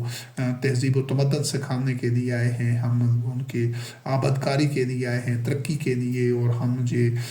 دہشت گردی کو روک رہے ہیں، اور جو بھی وہ اس موقف رکھیں یا جو دعویٰ کریں وہ اس کے عہد ہی نہیں ہیں۔ جب تک کوئی بھی کام جو اہل آدمی نہیں کرے گا تو وہ کبھی بھی وہ کام درست طریقے پر نہیں ہو سکتا۔ تو سب سے پہلے یہ سارے اس کا جو تو نیت کعبہ ان نااہلوں سے، غاصبوں سے واپس لینے کا یہ جو مشن ہے، خواب ہے، ہدف ہے، رویا ہے، وہ ہے یہی کہ یہ اس کے اہل نہیں ہیں۔ یہ تو نیت کعبہ اہل لوگوں کے اس امانت کے جو امین ہیں، جو اہل ہیں، ان کے حوالے کر دی جائے، اور انشاءاللہ العزیز پوری قرۂ ارض سے شر اور فساد کو، اور یہ طاغوت اور اس کی ریشہ دوانیوں کو، اور طاغوت کے سارے پیکروں کو بتدریج ان کے عبرتناک منطقی انجام تک پہنچایا جائے گا، اور شر اور فساد کا خاتمہ ہو جائے گا انشاءاللہ، صرف ایک ہی کام کرنے سے کہ جو تولیت کعبہ ہے وہ اس کے اہل لوگوں کے پاس آ جائے، پھر اقوام متحدہ بھی اپنے منطقی انجام تک پہنچ جائے گا، کیونکہ وہ اس کی اہلیت ہی نہیں رکھتے۔ اس کے اگلے حصے میں جب ہم آئیں گے، ان کی جو تہذیب مغرب ہے، اس کی جو صدیوں پر جو محیط تاریخ ہے، جو اس کا شرمناک ماضی ہے، جب اس کا جائزہ لیں گے، اس پر طائرانہ نگاہ ڈالیں گے تو اس کی حقیقت بھی سامنے آئے گی۔ تو جس طرح اسرائیل کا انہوں نے قیام کیا وہ ایک غلط طریقے پر تھا، تو کام ٹھیک تھا، یعنی تولیت کعبہ جس طرح اہم لوگوں کو ملنی چاہیے نہیں دی گئی، بلکہ ان غاصبوں اور قاتلوں کو، اور جن کے ہاتھ مسلمانوں کے خون سے رنگے ہوئے تھے آل سعود کے، ان کو دی گئی سعود، اور پھر بعد میں آنے والے عبدالعزیز بن عبد الرحمن، اور اس کے بعد میں پھر جو لوگ آئے، جس طرح ان کے دی گئی یہ بھی غلط تھا۔ اور جو بنی اسرائیل کو، یہود کو تولیت ان کے اپنے جو قبلہ ہے، جو ارض مقدس ہے، ان کی جو تولیت دی گئی وہ کام ٹھیک تھا، امن ٹھیک تھا، لیکن برطانیہ اس کے کرنے کا اہل نہیں تھا۔ یہ کام اگر جو قرآن کریم کی بنیاد کے اوپر جو تولیت کعبہ کے اہم لوگ ہوتے وہ یہ کام کرتے تو بطریق آسن کرتے، اور اس میں دونوں طرفوں سے یہ جو 7 اشروں سے اسرائیل خود ایک حالت جنگ میں ہے، خوف میں ہے، جو یہود ہیں یہ بھی نہ ہوتے، اور جو دیگر دہشت گرد ہیں وہ بھی کوئی ایسی کارروائیاں نہ کر سکتے۔ اور اس وقت جب اسرائیل کا قیام عمل میں لایا جا رہا تھا، اس وقت جو لوگ متاثر ہوئے فلسطین کے، جو علاقہ بدر ہوئے، جو مارے گئے، وہ بھی نہ ہوتا، اس کی بھی اتنا آسان طریقے سے، جس طرح مثال ایک سرجن کی، جراح کی دی گئی ہے، وہ سرجری کرتا ہے تو وہ صرف جو بیمار حصہ ہوتا ہے اسی کو ہی علیحدہ کرتا ہے، یا جو اس نے نقص ختم کرنا ہوتا ہے وہ صحت مند کسی بھی اعضاء کو، کسی حصے کو نقصان نہیں پہنچنے دیتا۔ تو یہ ایک فرق ہوتا ہے۔ نااہل آدمی کوئی کام کرتا ہے، نااہل جماعت، نااہل گروہ، نااہل قوم، نااہل ملک، تو وہ تباہی اور فساد اور بڑھا دیتا ہے۔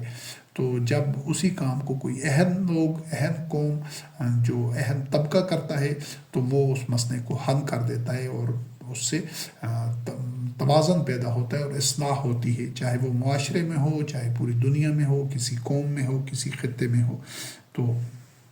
یہ جو اصل ذمہ داری مسلمانوں کی تھی کہ بنی اسرائیل کو یہ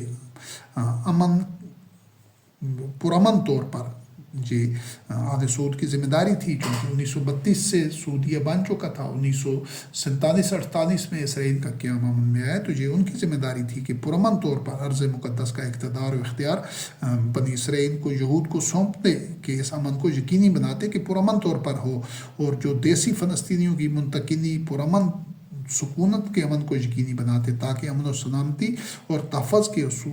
کو یقینی بنایا جاتا سب کے لیے پرامن بقائے باہمی کے اصول پر۔ لیکن یہ اس میں بھی ناکام رہے، اور اسی وجہ سے پچھلے یہ 70 سال سے زائد کا عرصہ ہو گیا ہے کہ فساد کی آگ بھڑکتی ہی جا رہی ہے، اور ابھی جو صورتحال ہے تو اس نے تو پوری دنیا کو ایک بارود کے ڈیر پر بٹھایا ہوا ہے، کہ جس حد تک یہ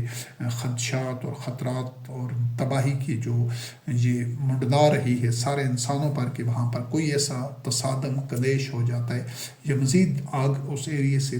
بھڑک کر باہر پھینکتی ہے تو پھر شاید اس سے کوئی بھی محفوظ نہیں رہ سکے گا. اور یہ صرف اسی وجہ سے ہے. اس کی بنیادی ذمہ داری پھر آل سعود کے اوپر یہ جو کچھ ہو رہا ہے یہ اس گزشتہ 70-75 سال سے. اور پھر اس کے بعد جب اسرائیل کا جب سعودی عرب کا قیام عمل میں آ گیا تو 1945 کی جو جنگ عظیم دوم میں سعودیہ نے جرمنی جاپان کے خلاف امریکہ کا ساتھ دیا. جہاں پر بھی دیکھتے ہیں وہ جو برطانیہ جو طاغوت تھا اس کا عروج کا سورج غروب ہو رہا تھا اور امریکہ آ گیا تھا جنگ عظیم دوم کے بعد. تو پھر جو انہوں نے اپنا وزن امریکہ کے دوسرے طاغوت کی پلڑے میں ڈالا اور اس نے جرمنی اور جاپان کے خلاف سعودی عرب نے امریکہ کا ساتھ دیا. اور پھر اس نے دوسرے قبلے کے اوپر جن کا اپنا قبلہ تو مسجد الحرام بیت المقدس علامتی طور پر رہا لیکن یہ سعودی عرب خود UN کا رکن بن گیا. یعنی جو آدمیوں کا بنایا ہوا یہ جو بیت اللہ ہے یہ اللہ کا گھر ہے. یہ جو اقوام متحدہ دوسرا قبلہ ہے یہ آدمیوں کا بنایا ہوا گھر ہے لیکن پوری دنیا کا قبلہ یہی ہے عملی طور پر. تو سعودی عرب نے بھی اپنی پیشانی اسی دوسرے قبلے پر رکھ دی اور اس طرح یہ مشرک بھی بن گئے اور منافق بھی بن گئے. نااہل تو یہ پہلے ہی تھے کہ ان کو کبھی بھی UN کے جو اس کا ممبر نہیں بننا چاہیے تھا اور جب یہ نہ بنتے تو پھر دیگر جو ممالک ہیں جو اپنے ہم جہاں پر نام نہاد مسلمانوں کی اکثریت ہے وہ بھی نہ بنتے. لیکن یہ تو اس ملک کو ہی طاغوت نہیں بنایا تھا تو ایک طاغوت نے بنایا اور دوسری طاغوت کی چوکھٹ پر انہوں نے سر رکھ دیا. اسی کو الہ رب اور معبود مان لیا اور ابھی تک اس کو مانے ہوئے ہیں. پھر اس کے بعد یہ جو تہران ایئر بیس تھا سعودی عرب کے اندر امریکہ کے زیر استعمال رہا 15-17 سال تک 1945 سے لے کر 1962 تک. آج بھی سعودیہ میں امریکی فورسز موجود ہیں. قطر میں 13,000 غیر ملکی فوجی ہیں. UAE میں 5,000 غیر ملکی فوجی ہیں. متحدہ عرب امارات میں اور ابن سعود اور عبدالعزیز بن عبدالرحمن اس قدر عیاش عیار شاطر اور چلاک اور مکار آدمی تھا کہ اس نے ایک لاکھ اخوان کو جن کے ذریعے کہ وہ جو علاقوں میں اپنی سلطنت پھیلاتا رہا بڑھاتا رہا ان کی برین واشنگ کر کے ان اخوان کو اس نے 1400 سال قدیم طرز زندگی اور تہذیب و تمدن کے احیاء کو اسلام قرار دیتے ہوئے اسی حالت میں رکھا کہ وہ اس وقت بھی بالکل اسی طرح زندگی گزار رہے تھے. وہ جو اخوان اس نے بنائے ہوئے تھے جو 1 لاکھ کے قریب تھے کہ وہ جس طرح آج سے 1400 سال پہلے جو لوگوں کا رہن سہن ہوتا تھا اس نے کہا کہ یہی اسلام ہے. اسی مائنڈ سیٹ اسی بود و باش اسی طرز زندگی پر ان کو رکھا کیونکہ وہ ان کو استعمال کر رہا تھا. ان کو اسی مائنڈ سیٹ کے ساتھ برین واشنگ کرتے ہوئے اپنے مقاصد کے لیے اپنے مخالفین کو قتل کرا رہا تھا. جبر کے ذریعے تلوار کے ذریعے قوت کے ذریعے ان کو ایسا جنگجو بنایا ہوا تھا. ان کو اس پر کاربند رکھا اور خود اور اپنے بیٹوں کو یہ عبدالرحمن بن عبدالعزیز امریکہ کے دورے پر بھیج رہا تھا اور برطانیہ سے جدید ساز و سامان اور وظیفے لیتا رہا تھا. امریکی صدر سے نہر سویز میں موجود امریکی بحری جہاز پر جا کر ملاقات کر کے دوستیاں بنا رہا تھا. یہ اتنا دوغنا تھا اور اتنا اس کا دوہرا کردار اور منافقت تھی کہ جن اخوان کو یہ کہہ رہا تھا کہ اسلام یہی ہے کہ تم 1400 سالہ پہنے والے طرز زندگی بود و باش اور انداز اور اس طریقے پر رہو. کیوں کہ وہ ان کو اسی مائنڈ سیٹ اور اسی ذہنیت پر رکھ کر اسی طرح سے زندگی پر رکھ کر اپنے مفادات کے لیے اقتدار کو مضبوط کرنے اور پھیلانے کے لیے استعمال کر رہا تھا. جبکہ خود اس نے یہ منافقت کرتے ہوئے امریکہ سے اپنے بیٹوں کو برطانیہ سے ان سے یہ امریکہ سے دوستیاں بڑھا رہا تھا اور ادھر سے امریکی بحری جہاز پر جا کر اس نے امریکی صدر سے ملاقات کی اور پھر باہمی تعاون اور دفاع کے معاہدے ہوئے. پھر یہ آل سعود کے جو بزنس جوائنٹ وینچر ہیں سارے مغرب میں امریکہ میں یہ ان کی بعد میں آنے والوں کی یہ دوغنی پالیسی ہے یہ منافقت ہے یہی ان کی خباثت ہے جو ان کو نااہل کرتی ہے یہ تولیت کعبہ کے لیے. اور سعودی شاہی خاندان یا گورنمنٹ یا دیگر عالمی طاغوتی طاقتوں کی طرف سے جو علامتی یا نمائشی اصلاحی کام کیے جاتے ہیں مثلا لوگوں کو یہ بھلائی کا کام ظاہر کر کے خوراک، ادویات اور رہائش کا جو بندوبست کیا جاتا ہے دنیا میں، جو سعودی گورنمنٹ بھیجتی ہے، وہ سب کچھ محض ریاکاری ہے اور دنیا کو دھوکہ دینے کے لیے، دنیا کی آنکھوں میں دودھ جھونکنے کے لیے ہوتا ہے، ورنہ آدمی غربت، افلاس، محرومی، پسماندگی، جہالت اور جنگوں میں نوع انسانی کو مبتلا کرنے والے یہی اکابر مجرمین ہیں، چاہے وہ جو اقوام متحدہ کے جتنے ممبر ہیں، یعنی وہ حکمران ہو گئے، یا یہ جو آل سعود ہیں اور دیگر جو نام نہاد اسلامی ممالک ہیں، ان سب کے حکمران، ان کی طرف سے جو بظاہر علامتی طور پر جو نیکی کے کام اور عوامی فلاح و بہبود کے اور صدقہ خیرات اور یہ NGOs اور اس طرح کے کام ہو رہے ہیں، یہ صرف دھوکہ دینے کے لیے ہیں، ورنہ یہی اکابر مجرمین ہیں دنیا بھر کے حکمران، اور جو ان کے ان سے جو بینیفیشریز ہیں، سرمایہ دار، یہ تمام جرائم کرنے والے یہی ہیں۔ لہٰذا ان کی اصل مکروہ شکل کو قرآن مجید نے یوں بے نقاب کیا گیا ہے کہ وہ جس طرح کفار و مشرکین بظاہر حرمت والے مہینوں کی پابندی کرتے تھے، لیکن اس میں ٹھگی کرتے تھے اور اپنی ہوائے نفس اور مفادات کے تحت ان کو رد و بدل کر کے، کمی بیشی کر کے، آگے پیچھے کر کے، اپنی شیطانی جو ان کی فطرت تھی، جو نفسیات تھی، ان کا اتباع کرتے تھے، بالکل اس طرح جس طرح اس سے پہلے وہ جو بنی اسرائیل کے جو ان میں ایک احبار و رہبان کے وہ شیاطین کے جو گھڑے ہوئے مذہب پر چل رہے تھے، اور جو ان میں بددینت لوگ تھے، سارے نہیں، بنی اسرائیل میں اور اہل کتاب میں، یہود و نصارہ میں نزول قرآن کے عہد تک ہمیشہ سے ایسے لوگ موجود رہے ہیں جو واقعتاً مسلمان تھے، مومن تھے، اور نبی کریم علیہ السلام کے عہد میں بھی وہ موجود تھے جو تورات، زبور اور انجیل کا اتباع کر رہے تھے۔ اس چیز کو بارہا واضح کیا گیا ہے، لیکن وہ اقلیت میں تھے، سارے نہیں تھے، بلکہ اکثریت جو تھی وہ فاسق تھے، فاجر تھے، اور اسی طرح زمین میں فساد برپا کرتے تھے، جس طرح آج یہ سارے نام نہاد دنیا بھر کی جن کا قبلہ اقوام متحدہ ہے وہ کر رہے ہیں۔ تو وہ اس وقت بھی اللہ رب کریم نے ان سے متعلق فرمایا کہ وہ لوگوں کو آپس میں شر کے اوپر تعاون کر کے لوگوں کو جنگیں چھیڑتے تھے، کمزوروں کو علاقہ بدر کرتے تھے، اور پھر ان میں سے وہ کچھ لوگ ان کا تاوان ادا کر کے وہ جنگی قیدی آزاد کراتے تھے کہ ہم تو نیکی کا کام کر رہے ہیں، حالانکہ اللہ رب کریم نے فرمایا وَهُوَ مُحَرَّمٌ عَلَيْكُمْ إِخْرَاجُهُمْ، تو یہ فعل حرام تھا کہ تم جنگ چھیڑ کر ان کو، کمزوروں کو علاقہ بدر کرتے، لیکن وہ کام ہی حرام تھا، اس حد کو تو تم نے جان بوجھ کر توڑا، وہ فعل حرام کیا، محرم تھا وہ تمہارے اوپر، اسے منع کیا گیا تھا، لیکن وہ کرتے ہو، پھر علامتی طور پر اس کی تلافی کا یا اس کی نمائشی طور پر یہ ظاہر کرتے ہو کہ ہم نیکی بھی کر رہے ہیں۔ تو آج بھی دنیا بھر کے جو حکمران ہیں یہ اسی روش کے اوپر ہیں کہ وہ دنیا میں غربت، جہالت، پسماندگی، جنگیں اور طرح طرح کے افلاس اور محرومی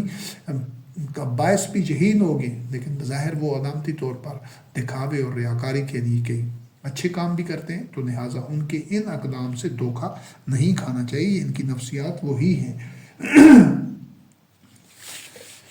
تو اس کے بعد یہ جو اچھی طرح اس چیز کو سمجھنا ضروری ہے کہ بیت اللہ، مسجد الحرام، الحمدللہ رب العالمین ہمارا ہیڈ کوارٹر ہے،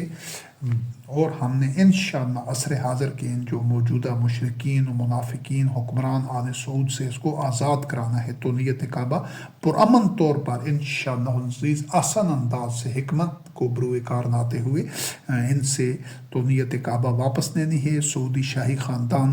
نہ امام الناس کے منصب پر ہے، نہ ذریت ابراہیم خلیل اللہ علیہ السلام میں سے ہے، نہ ہی یہ شہداء الناس ہے، نہ امتن وسطن ہے، نہ خیر امتن ہے۔ اس میں کوئی بھی یہ جو اوصاف ہیں، جو خوبیاں ہیں، جو بنیادی شرائط ہیں، یہ کسی پر بھی وہ تقاضے پورے نہیں کرتا،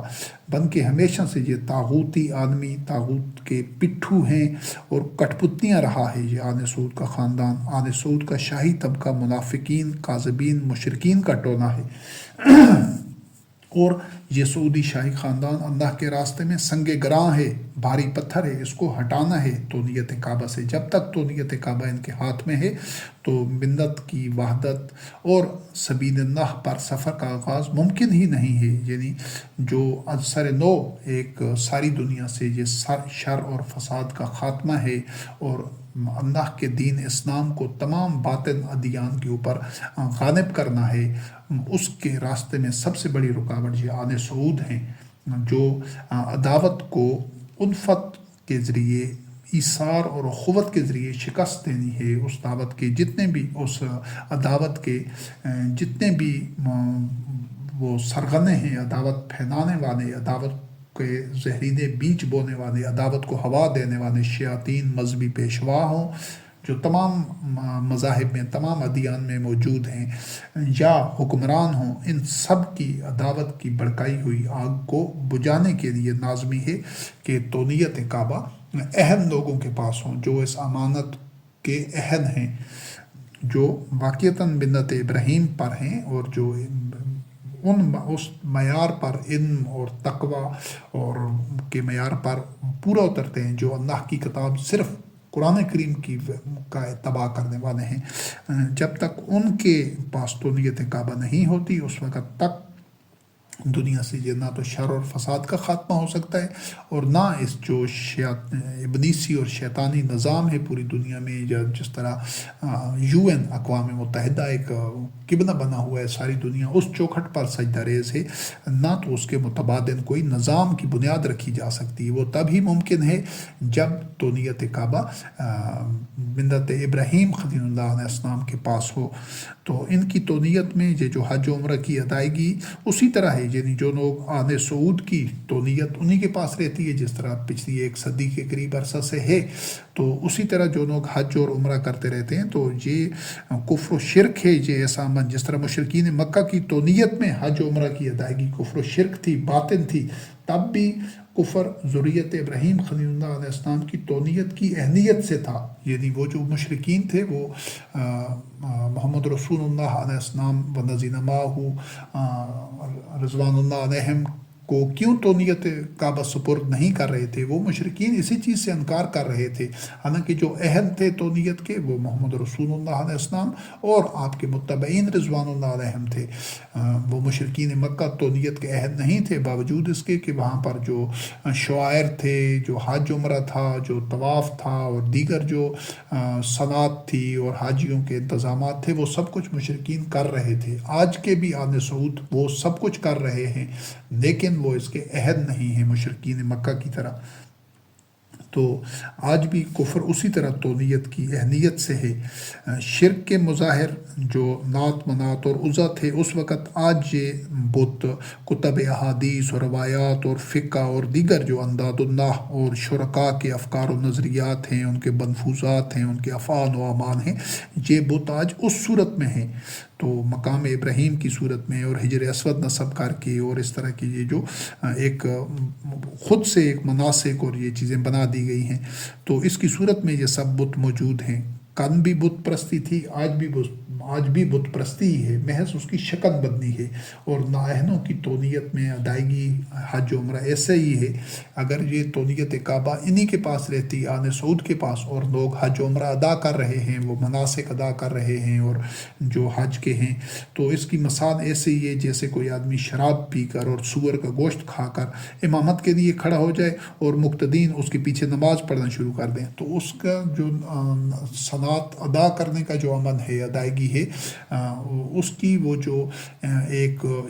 شراب پینے والے کی ایک سور کھا کر امامت کے لیے کھڑا ہونے کا جو جرم ہے، وہ نماز کی صلاۃ کی ادائیگی سے اس جرم کی تلافی نہیں ہو جائے گی۔ تو اس کو امامت کے منصب پر نہیں ہونا چاہیے کہ وہ امامت کا اہل نہیں ہے۔ تو یہ سب سے پہلے یہ حج اور عمرہ کی ادائیگی سے پہلے ان کو اس اہلیت سے، کیا یہ ابراہیم خلیل اللہ علیہ السلام کی ذریت سے ہیں؟ اگر ہیں تو تب ان کو اس مسند اور اہلیت پر رہنے دیا جائے، اگر نہیں ہے تو ان کو اس سے محروم کر دیا جائے،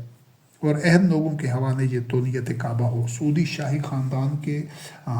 دامن کے اوپر، ہاتھوں کے اوپر لاکھوں لوگوں کا خون ہے، کہیں یہ براہ راست قاتل رہے ہیں جس طرح کہ پچھلے حصے میں سب بیان کیے جا چکا ہے، کہیں ان کی مجرمانہ غفلت و بے حسی سے فائدہ اٹھا کر عالمی طاغوت نے قتل و غارت کری اور فساد برپا کیا ہے، دنیا میں حرث و نسل کو برباد کیا ہے، اور یعنی کہیں یہ طاغوت کے معاون رہے ہیں۔ یہی ان کی 1 صدی پر مشتمل جو وراثت ہے، اور سعودی شاہی خاندان کے ہاتھ میں جب تک تو نیت کعبہ ہے. کرۂ ارض کے مومنین میں جو اپنے آپ کو مومنین کہتے ہیں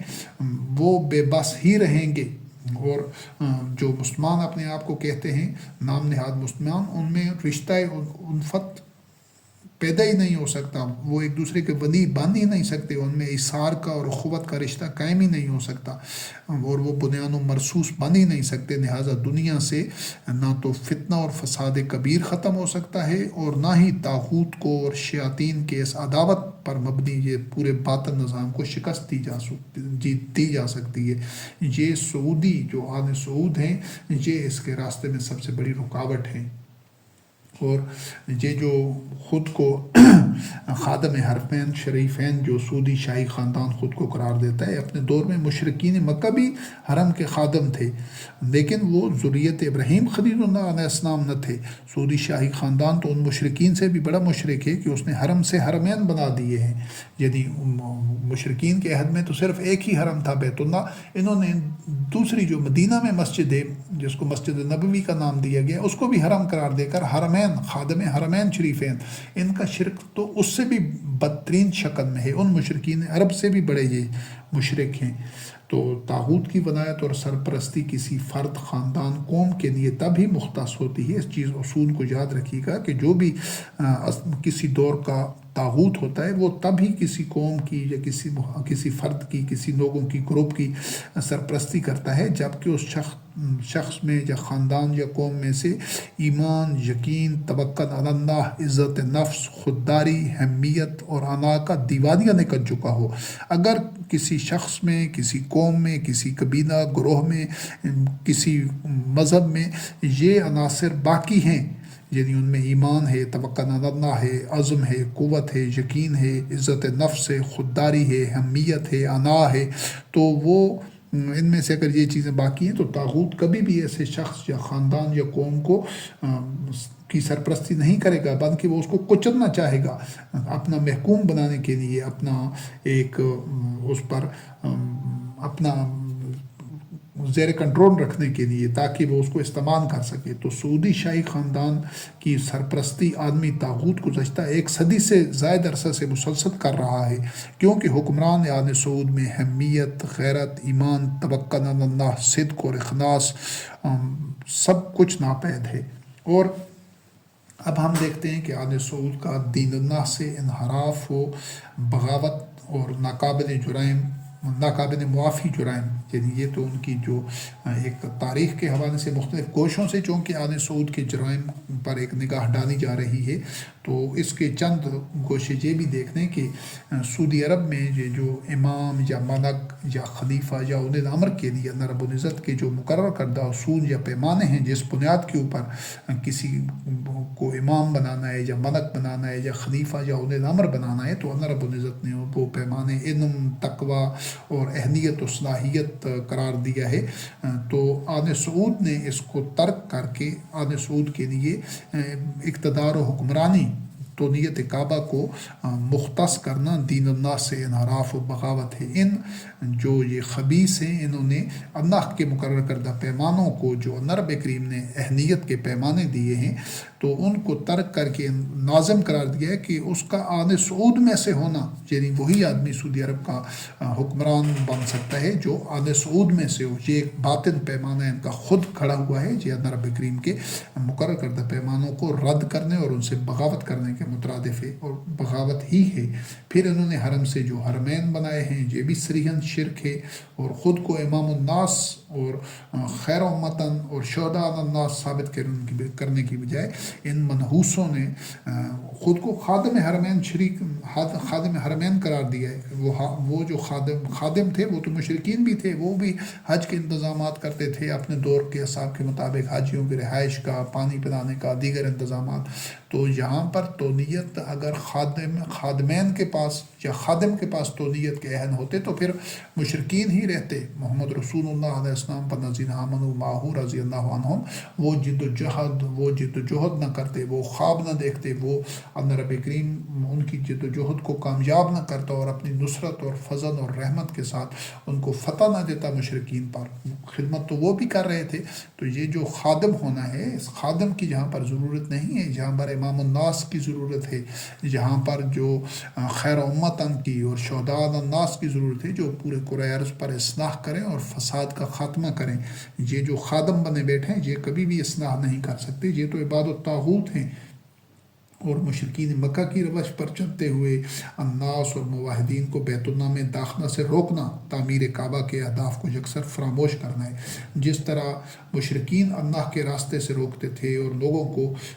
تونیت کعبہ کے جو اہم تھے ان کو اہمیت ان کے سپرد نہیں کرتے تھے، تو اسی طرح یہ صدیوں سے یہ جو مشرکین ہیں نام نہاد مسلمان، انہوں نے بیت اللہ کے دروازے، مسجد الحرام کے، کعبہ کے دروازے دیگر تمام انسانوں کے اوپر بند کر رکھے ہیں، جبکہ حقیقت میں یہ گھر بنایا ہی انسانوں کے لیے گیا تھا. اور ابراہیم خلیل اللہ علیہ السلام نے انسانوں کو دعوت دی تھی. اور آج بھی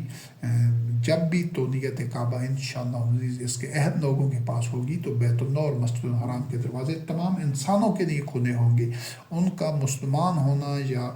وحی کا اتباع کرنا ضروری نہیں ہے، بلکہ جو بھی انسان پرامن بقائے باہمی پر یقین رکھتے ہوں گے، چاہے وہ اہل کتاب میں سے ہوں یا کسی اور دین سے ان کا تعلق ہو، کسی قوم سے، کسی مذہب سے ہو، کوئی بھی ان کے عقائد ہوں، اگر وہ انسانیت کی بھلائی کے لیے، اصلاح کے لیے، امن کے لیے اور مجموعی طور پر دنیا میں ایک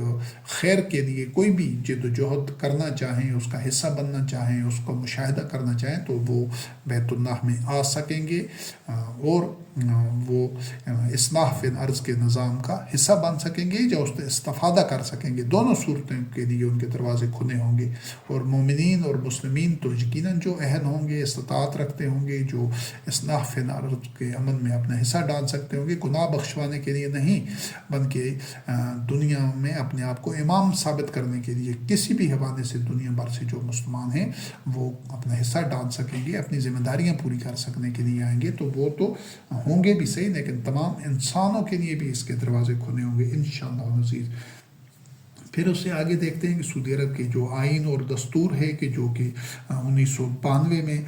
ایک تحریر کیا گیا تھا اور جاری کیا گیا تھا، وہ بھی صریحاً شرک کا ارتکاب کرتے ہوئے انہوں نے آئین جو بنایا ہے کہ جو مسلم جو اسٹیٹ ہے یا مسلم ورلڈ ہے یا پوری جو امت مسلمہ ہے، اس کا آئین اللہ رب کریم نے قرآن کریم کی صورت میں قیامت تک نازل کر دیا ہے. وہی ان کا آئین ہے. کسی مملکت، کسی اسٹیٹ، کسی پورے گلوبل جو مسلم ایک ورلڈ ہے اس کے لیے الگ سے آئین نہیں ہونا چاہیے. جس طرح ابھی یہ 50 سے زائد ممالک ہیں جو اپنے آپ کو مسلمان کہتے ہیں، ان کے سب اپنے اپنے وطن کے بت کی پوجا کر رہے ہیں. یہ بت پرستی ہے، الگ الگ آئین ہونا، الگ الگ وطن ہونا. تو اس بت پرستی میں جہاں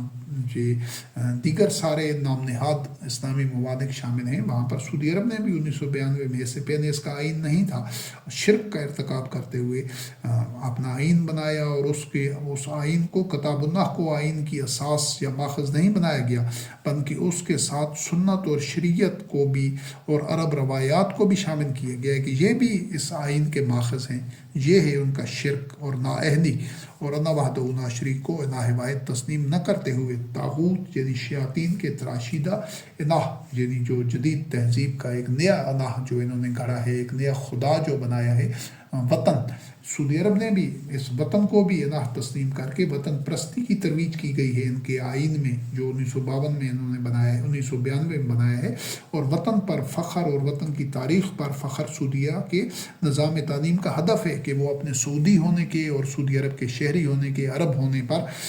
اپنی وہ وطن کی تاریخ پر، کہ حالانکہ ان کی جو وطن کی تاریخ ہے اس کا پہلے ہم دیکھ چکے ہیں کہ وہ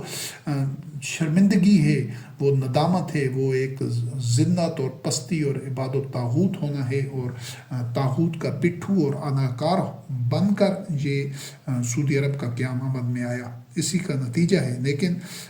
یہ اس پر انہوں نے اس کے نظام تعلیم کا ہدف ہے کہ وہ جو سعودی عرب کے جو بچے ہیں، آنے والی نسلیں، ان کو اس پر فخر کرایا جائے کہ یہ ہمارے لیے باعث فخر ہے.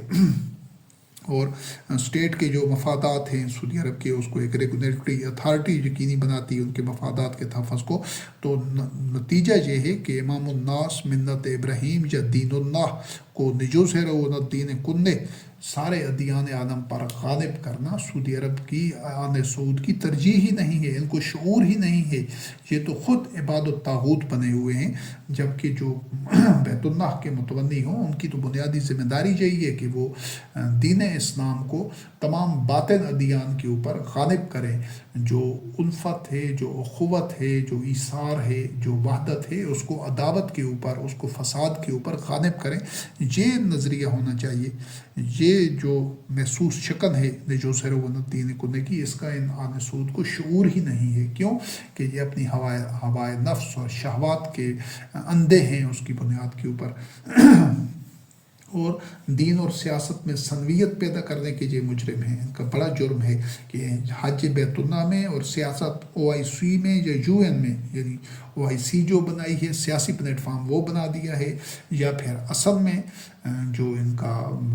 قبلہ ہے جہاں پر یہ سجدہ ریز ہیں وہ یونائٹڈ نیشن ہے، اقوام متحدہ ہے، جبکہ ان کا جسم یا پیشانی جو جھکتی ہے وہ بیت اللہ میں یا اس کی طرف رخ کر کے صلات یہ قائم کرتے ہیں۔ تو یہی ان کا سنویت ہے اور شرک ہے، جس کا نتیجہ یہ نکلا ہے کہ پوری مسلم دنیا میں جو نام نہاد مسلمان ہیں ان میں پارلیمنٹ الگ ہوتی ہے، عدالتیں الگ ہوتی ہیں، اور صلات کے قیام کے لیے علامتی ریاکارانہ طور پر مسجدیں الگ بنا دی گئی ہیں۔ حالانکہ جو دین اسلام ہے حقیقت میں جو محمد رسول اللہ علیہ السلام بنظیر ماہو کے دور میں تھا، اس میں جو عدالتی نظام جوڈیشری ہے وہ بھی مسجد میں ہوتی تھی، جو تمام کے تمام امور ہیں سماجی جتنے بھی اس میں معیشت ہے، معاشرت ہے، سارے امور وہ بھی مسجد میں طے ہوتے تھے، وہی ان کی پارلیمنٹ ہوتی تھی، وہی ان کی عدلیہ ہوتی تھی، اور وہی ان کی عبادت کا مرکز ہوتا تھا۔ تو اس سنویت سے امناً یہ دونوں چیزیں باطل ہو گئی ہیں، یعنی ان کا جو اسی وجہ سے یہ اپنے شرک اور منافقت کی وجہ سے جو ترقی یافتہ اقوام ہیں تو وہ انہوں نے مادی، ان کا تو قبلہ ایک ہے کہ انہوں نے UN ہی ان کا قبلہ ہے، اقوام متحدہ ہی، تو وہ اس حوالے سے شرک کی اس طرح منافقت اور شرک میں مبتلا نہیں ہیں جس طرح یہ نام نہاد مسلمان قوم شرک اور منافقت میں مبتلا ہے۔ تو اس کے علاوہ جو ان کی ایک اور گوشہ ہے آل سعود کی شاہی خاندان کی، جو جہالت اور شہوت پرستی اور ہوائے نفس کے اتباع کا، اسراف و تبذیر کا اور حب الشہوات جو ان کی نگاہ میں مزین ہو چکی ہیں، ایک اس کا یہ گوشہ بھی دیکھیے کہ یہ جو عبدالعزیز بن عبد الرحمن ان کا بابا قوم ہے آل سعود کا، اس نے 22 شادیاں کی تھی، پھر اس کے بعد ان منحوسوں نے 10 20 30 شادیاں کرتے ہیں۔ یہ جو آل سعود کے شہزادے ہیں اور یہ سارا ان کا حسب نسب ہے، یہ حسب نسب کی بنیاد پر اقتدار اور غلبہ تسلط کا حصول بالکل باطل نظریہ ہے۔ یہ اتنی شادیاں اس وجہ سے کرتے تھے کہ ہمارے پاس ہماری نسل اور ہماری قوت اتنی زیادہ ہو کہ اس کی بنیاد کے اوپر یہ ہمیں غلبہ اور اقتدار ہو اور حکومت ہو۔ یہ جہالت پر مبنی ایک تصور ہے اور باطن تصور ہے، کیونکہ حسب نسب کی بنیاد پر کوئی اہلیت اور قابلیت نہیں ہوتی، وہ حق کی بنیاد کے اوپر، وہ آئیڈیالوجی، نظریہ اور ایمان کی بنیاد پر ہونا چاہیے، کیونکہ اگر حسب نسب یا ان رشتوں کی وجہ سے اگر کوئی متعین ہوتا تو پھر یہ نوح علیہ السلام کے بیٹے کی مثال دیکھ لیں، خود ابراہیم خلیل اللہ علیہ السلام کے واقعات دیکھ لیں، فرعون کی بیوی ہے، لوط علیہ السلام کی بیوی ہے، یہ کہیں بھی یہ جو خونی رشتے یا حسب نسب یا آئینی رشتوں کی بنیاد پر کبھی بھی فیصلے نہیں ہوتے۔ اللہ وحدہ لا شریک کے جو بارگاہ میں، اس کی میزان میں جو فیصلے ہوتے ہیں اور جو سٹینڈر اور معیار ہے وہ اہلیت کا ہے، کہ جس آئیڈیالوجی پر، جس نظریے پر، جس ایمان کے اوپر ابراہیم خلیل اللہ علیہ السلام اور دیگر انبیاء علیہ السلام تھے، جو ان کے اس نقش قدم پر ہوگا، ان کے اس ویسنا پر عمل کر رہا ہوگا، جو علم میں، تقوی میں جو معیار اللہ رب کریم نے دیا ہے اہلیت کا، جو جسمانی طور پر مضبوط ہوگا، جو اس میں اللہ کے علاوہ کسی کی خشیت نہیں ہوگی، ان اکرمکم عند اللہ اتقاکم، وہ اہل ہوگا، اسی پر وہ ذمہ داری اور امامت کی جو ذمہ داری ہے اس پر ڈالی جائے گی. لیکن ان کا جو آل سعود میں جو باطن نظام تھا کہ افرادی قوت سے کہ جس کے بیٹے زیادہ ہوں گے، جس کا خاندان بڑا ہوگا، اسی کی قوت کی بنیاد پر، تو یہ صدیوں پہلے یہ جو جاہن اور باطن ایک معیار تھے اس کے اوپر یہ ابھی تک یہ جدید مملکت کی بنیاد بھی انہی اصولوں پر ہے کہ یہ جو ابن سعود تھا یہ پرنے درجے کا جاہد مطلق تھا کہ اس نے اسی وہ پرانے قدیم باطن نظریات کے اوپر سارے وہ اسی وجہ سے تو 20 اور 30 اور شادیاں کر رہے تھے. اور ابھی بھی سعودی عرب میں 15,000 کے قریب شہزادے شہزادی ہیں جو جھونکوں کی طرح خون چوس رہے ہیں منت کے بدن سے. یہ جو شجر منت کا جو شجر ہے اس کے اوپر یہ آل سعود آکاس بین کی طرح ہے کہ جس طرح وہ درختوں کے اوپر ایک پیلے رنگ کی ایک دھاگا نما بین ہوتی ہے کہ جس پر چمٹ جاتی ہے تو پھر اس کو خشک کر دیتی ہے. یہ امر بین جس کو کہا جاتا ہے، یہ آکاس بین شجر منت سے اس کا ہٹانا ضروری ہے. اور ان میں بھی 15,000 میں بھی 2,000 جو شہزادے ہیں وہ وہی سیاہ و سفید کے مالک ہیں. یہ مردار خور گدوں کی مثال ہیں جو مردار کھا رہے ہیں. یہ جو وسائل ہیں سعودی عرب کے جو نبی کریم نے جو اتنے اشروں سے وہاں سے تیل نکل رہا ہے اور دیگر جو وسائل ہیں وہ پوری امت مسلمہ کے مشترکہ وسائل ہیں. اس کو تمام انسانوں کی فلاح اور بنائی کے لیے، فلاح و بہبود کے لیے خرچ ہونا تھا مسلمانوں کے لیے. لیکن یہ وہی مردار خور گد ہیں جو آل سعود کے جو شہزادے ہیں اور شاہی خاندان ہے وہ اس کو برباد کر رہے ہیں. ان کی دولت کا اندازہ تقریباً $2 ٹریلین یعنی 2 کھرب ڈالرز تک ہے. اور خود جو ابھی اقتدار جس کے پاس ہے محمد بن سلمان، اس کے جو مالیت ہے، اس کے اثاثہ جات کی اس کے پاس جتنی دولت ہے اس کا اندازہ $25 بلین تک لگایا گیا ہے. ان منحوسوں نے، دھوکے بازوں نے اور فریب دینے والوں نے، عیاشوں اور شہوت پرستوں نے یہ بیت اللہ کا دروازہ لگا دیا کہ وہ 280 کلو سونے کا دروازہ ہے بیت اللہ کا، اور غلاف کعبہ کے اوپر 200 کلو کے قریب سونا چاندی لگا دی اور 600-700 کلو ریشم لگا دیا، اور بیت اللہ میں سنگ مرمر لگا دیا، یا اس کو عطر گلاب سے دھو دیا جاتا ہے. ان چیزوں سے اللہ رب کریم کو دھوکہ نہیں دیا جا سکتا. ہمارے دادا ابراہیم خلیل اللہ علیہ السلام نے جو پتھر اور مٹی کے گارے سے جو گھر تیار کیا تھا اس کی بنیاد تقوی پر تھی. اور محمد رسول اللہ علیہ السلام کے دور میں جو اس کے تولیت کعبہ کے اصل حقدار تھے، اس دور میں کوئی ایسا سونے کا دروازہ یا غلاف یا سونے چاندی کا یا ریشم کا یا ایسی کچھ بھی نہیں تھا. یہ دکھاوا ہے، یہ ریاکاری اور اسراف اور تبذیر ہے. اس کے ذریعے دھوکہ نہیں دیا جا سکتا اللہ رب کریم کو. یہ اس طرح کر کے آرائش و زیبائش سے جو یہ اپنے آپ کو عہد ثابت نہیں کر سکتے کہ یہ امام الناس کی مسند پر ہیں اور خیر امتن ہیں. اس کے لیے اخلاص چاہیے، تقوی چاہیے، علم چاہیے، عزم چاہیے، اور وہ اعصابی مضبوطی چاہیے، اور وہ صرف اور صرف اللہ رب کریم کی کتاب قرآن مبین کے اتباع اور اس کے ساتھ جو ایک یقین ہے وہ چاہیے. پھر مجھے اس کے عہد ہو سکتے ہیں، لیکن وہ صدیوں سے ان میں ناپید ہے. اس کے علاوہ یہ ابھی ان کے جو اسراف و تبذیر کے جو مظاہر ہیں کہ $1 ٹریلین کا D9 پروجیکٹ شروع کر رہے ہیں، اور $500 بلین کا جو نیوم سٹی ہے دنیا بھر کی طاغوتی کمپنیوں کے ہاتھوں زیر تعمیر ان کے کوئی 1.5 درجن کے قریب گیگا پروجیکٹس ہیں جو تکمیل کے بعد سعودی عرب کو عالمی طاغوت کے لیے اور دنیا بھر کے جو عیاشی کے دن دادا لوگ ہیں ان کے لیے ایک تماشا گاہ اور تفریح گاہ بنا دیں گے. جو تبدیلیاں یہ سعودی عرب میں کر رہے تھے اور تیزی سے ان پر کام جاری ہے جب سے خاص طور پر یہ محمد بن سلیمان آیا ہے، اور اس نے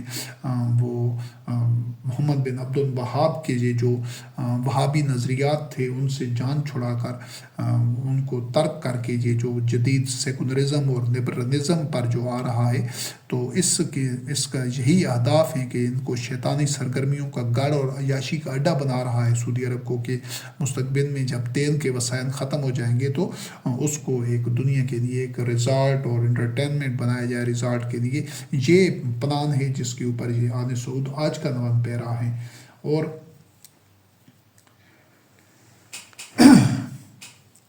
مجھے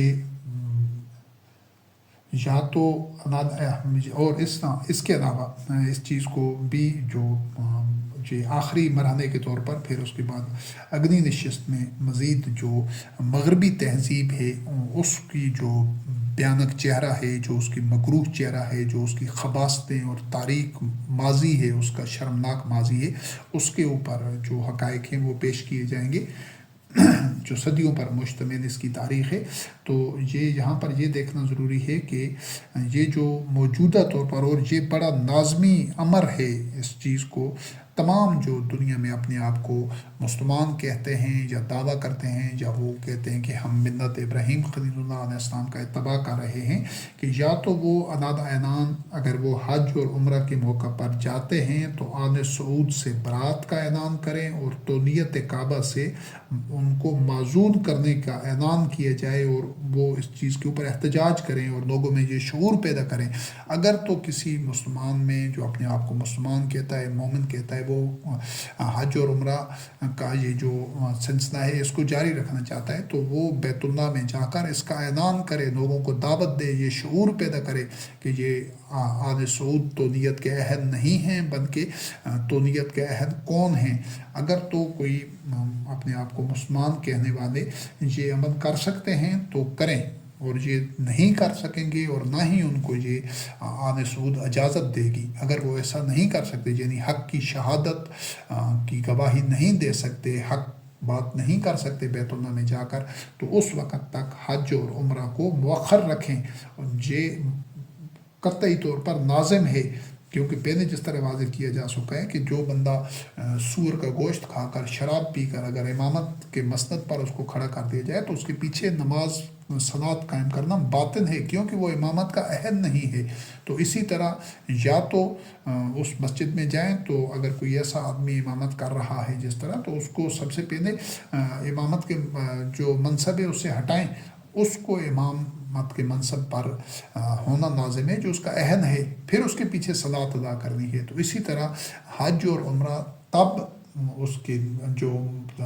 تعمیر کعبہ کی جو ہدف ہے، مقصدیت ہے، تب اس کی طرف پیش قدمی اور پیش رفت ہوگی، اور سفر کا آغاز ہوگا اس منزل تک پہنچنے کا کہ سب سے پہلے بیت اللہ میں جا کر اس کا اعلان کیا جائے، اس کا اظہار کیا جائے، لوگوں میں وہ شعور پیدا کیا جائے، لوگوں کو دعوت دیا جائے کہ آل سعود کو تولیت کعبہ سے ہٹا کر، معزول کر کے، عہد لوگوں کے ہاتھ میں یہ تولیت کعبہ ہونی چاہیے۔ ان جو قبضہ گیر ہیں، جو یہ مسلط ہیں، ان کو ہٹایا جائے۔ یہ تو ان کو تو برطانیہ نے مسلط کیا ہے مسلم امت کے اوپر، تاکہ ہمیشہ ساری یہ جو مسلم قوم ہے ہمیشہ کے لیے، جب یہ آل سعود طاغوت کے سامنے سجدہ ریز رہیں گے تو ان کی اقتداء میں ساری مسلم امت بھی طاغوت کی چوکھٹ پر سجدہ ریز رہے گی۔ یہ ہے وہ حقیقت جس کے لیے انہوں نے یہ اپنے مہرے ادھر بٹھائے ہوئے ہیں۔ تو اگر کوئی بندہ اتنی جرأت رکھتا ہے، اتنا اس کے اندر عزم ہے، ایمان ہے، استقلال ہے، صبر ہے، استقامت ہے، اتنی اس کی بصیرت ہے، تو وہ جا کر یہ اعلان حج اور عمرہ کے دوران کرے۔ اگر نہیں کر سکتا تو اس وقت تک حج اور عمرہ کو قطعی طور پر مؤخر رکھے، یہ چیز لازمی ہے۔ اور جو حج اور عمرہ کے تسلسل کا حمایتی ہے کہ اس طرح جس طرح حج اور عمرہ صدیوں سے ہو رہا ہے، جو اسی طرح جاری رکھنا چاہتا ہے، اس کے لیے وہ خود جاتا ہے یا اس کی حمایت کرتا ہے یا وسائل اپنے برباد کرتا ہے، وہ ہمارے اس ویژن کا، ہمارے ہدف کا، رویا کا مخالف ہے، وہ ہمارا شریک سفر نہیں ہے، اور وہ امانت میں خیانت کے موقف پر کھڑا ہے۔ یعنی وہ جو خائن ہیں، جو قابض ہیں، جو نااہل ہیں، جو ملت ابراہیم خلیل اللہ علیہ السلام سے نہیں ہیں، وہ ان لوگوں کو تولیت کعبہ پر رکھنا چاہتا ہے، اسٹیٹس کو کا حامل ہے، تو وہ ہمارا شریک سفر نہیں ہے، وہ ہمارے اس مشن اور رویا کا مخالف ہے، ہماری صفوں میں وہ شامل نہیں ہو سکتا جو ان حالات میں حج اور عمرہ کو جاری رکھنا چاہتا ہے، اور وہ اس کے اوپر احتجاج اور اس کے خلاف بغاوت اور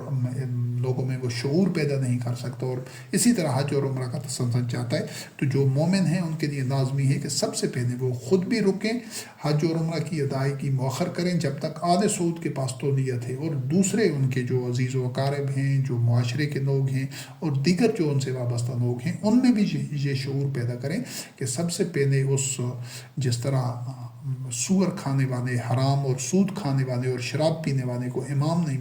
بنایا جا سکتا، اسی طرح اس کی ابتدا میں نماز نہیں پڑھی جا سکتی، اسی طرح آل سعود جب تک تولیت کعبہ ان کے پاس ہے تو حج و عمرہ ادا کیا ہی نہیں جا سکتا، مؤخر رکھنا ہوگا اس کو۔ تو کیونکہ یہ جو موجودہ حج و عمرہ کا سلسلہ ہے، آل سعود کو جو کعبہ کے متونی بنا کر، یہ تو مغرب اور آل سعود کا مشترکہ گٹھ جوڑ ہے، جو اس گٹھ جوڑ کا حامی اور محافظ ہے، تو وہ قطعاً وہ ہمارے ہم سفر ہے ہی نہیں، وہ اس رویا کا جو تولیت کعبہ واپس لینے کا ہدف نصب العین اور رویا ہے، اس کا ایسے کچھ تعلق ہی نہیں ہے، بلکہ وہ ہمارے مخالفین کی صفوں میں شامل ہے، کیونکہ مشرکین مکہ بھی تو اسی طرح ہی کر رہے تھے جو کچھ آل سعود کر رہے ہیں، اور پھر آل سعود سے قطعی برات اختیار کرنا ان کے لازمی ہے، ان کی تولیت کعبہ سے معزولی اور اس کے خاتمے تک ممکنہ طور پر اگر آپ ہمارے ان اہداف سے متفق ہیں اور اللہ کی آیات کی روشنی میں اور زمینی حقائق کی اور ان کی یہ شرمناک آل سعود کی تاریخ دیکھ کر اور ان کا شرمناک ماضی دیکھ کر آپ اس نتیجے پر پہنچے ہیں کہ ان کو اس جو تولیت کعبہ ہے مسند سے، اس منصب سے ان کو ہٹانا ہے، تو آپ جہاں پر بھی ہیں دامے درمے سخنے ہر طرح سے بھرپور جد و جہد کو اپنا نصب العین زندگی بنا لیں، زندگی کا مقصد بنا لیں، مقصد حیات بنا لیں، جس طرح ہر صلات کی ادائیگی میں آپ کعبہ کی طرف، بیت اللہ کی طرف رخ کرتے ہیں، مسجد الحرام کی، اسی طرح اٹھتے بیٹھتے ہر وقت آپ کے سامنے یہی ایک ہدف نصب العین اور خواب ہو کہ آل سعود کو تولیت کعبہ سے ہٹا کر جو اس کے عہد ہیں، جو ابراہیم خلیل اللہ علیہ السلام کی ذریت میں سے ہیں، جن کا کردار اسوہ حسنہ کو ابراہیم خلیل اللہ علیہ السلام کے، محمد رسول اللہ علیہ السلام کی اسوہ حسنہ سے ہم آہنگ ہے، جو اسی طرح وہی کا اتباع کر رہے ہیں جس طرح انبیاء اور رسول علیہ السلام کے متبعین کر رہے تھے، تو انہی لوگوں کو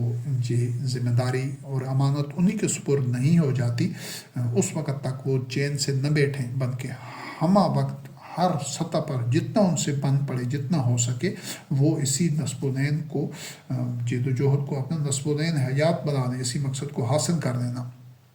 کہ جب تک تولیت کعبہ ان مشرکین سے واپس نہیں لی جاتی، ناجائز قبضہ ان سے چھڑا نہیں لیا جاتا،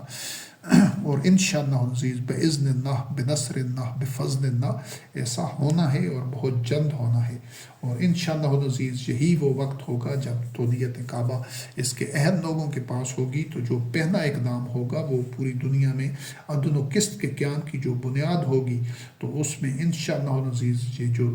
پیچھے ماضی میں جتنے بھی بڑے بڑے جرائم ہوتے رہے ہیں، اس کے بڑے بڑے مظالم ہوئے ہیں، ان کے مجرمین کو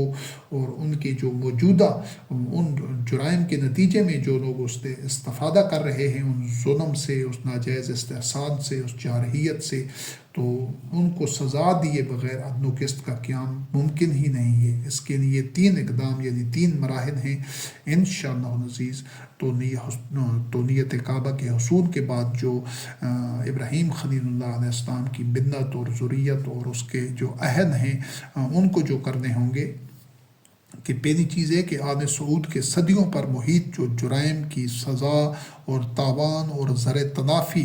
امت مسلمہ کے متاثرین کو دیا جائے گا، کہ دنیا بھر میں ان کی جو خاص طور پر جو 1 صدی سے ان کی بے حسی ہے، مجرمانہ غفلت ہے، جو ان یہ وسائل کو برباد کر رہے ہیں، اور جو عالمی طاغوت کے شریک کار رہ کر جتنا بھی پوری دنیا میں جو خاص طور پر سب سے زیادہ نقصان مسلمان جو ممالک میں جو مسلمان آبادی کو جتنا قتل و غارت ہوا ہے، جو ممالک برباد ہوئے ہیں، جہاں حرث و نسل کا نقصان ہوا ہے، تو یہ جو ٹریلینز ڈالرز ہیں، بلینز ڈالرز ان شیاطین کے پاس ہیں، وہ ایک زر تلافی اور تاوان کے طور پر ان لوگوں کو جن کے آباء و اجداد یا جن کے پہنے والی نسلیں ان کی غیر ذمہ داری اور نااہلی کی وجہ سے متاثر ہوئے ہیں، جن کے نقصانات ہوئے ہیں، ان کی تلافی کے لیے ان کے اس مال و دولت کو صرف کیا جائے گا انشاءاللہ العزیز باذن اللہ۔ اور دیگر جو جارحین و استحصالی اقوام ہیں، بشمول جو کہ پچھلے استعماریت کا جو عرصہ تھا جس میں مختلف اقوام پر جو ظلم ہوتا رہا ہے، جو بربریت ہوئی ہے، ان کا ناجائز استحصال ہوا ہے، ان کو غلام بنایا گیا ہے، ان کے حرث و نسل کو برباد کیا گیا ہے، یہ اسپین پرتگال کے قانونی نظام کے دور بھی اس میں شامل ہے، جس میں کہ 1 کروڑ تو صرف اور صرف 1 کروڑ سے زائد لوگوں کو جبری طور پر افریقی غلاموں کی تجارت سے لے کر ان کو غلام بنایا گیا، غلاموں کی تجارت کی منڈیاں لگتی تھی، اور اس زمانے سے لے کر جو اس سے پہلے تک بھی جتنا ہوا، ان سے پہلے کی یعنی ان غلاموں کی جو آج موجودہ طور پر ان غلاموں کی جو موجودہ نسلیں ہیں، ان کو انشاءاللہ العزیز ان جو جارحین تھے، جو غاصب تھے، جو ایک ناجائز استحصال کرنے والے ظالمین تھے، ان کی جو موجودہ نسلیں ہیں ان سے زر تلافی لے کر ان لوگوں کی محرومیوں کو دور کیا جائے گا جن کو غلام بنایا گیا، جن کو لوٹا گیا، جن کی حرث و نسل کو برباد کیا گیا، جن کی زمینوں پر قبضے کیے گئے، ان کے خطۂ ارضی پر، اس ساری تاریخ کے جتنا بھی ممکن ہو سکے گا انشاءاللہ العزیز، اور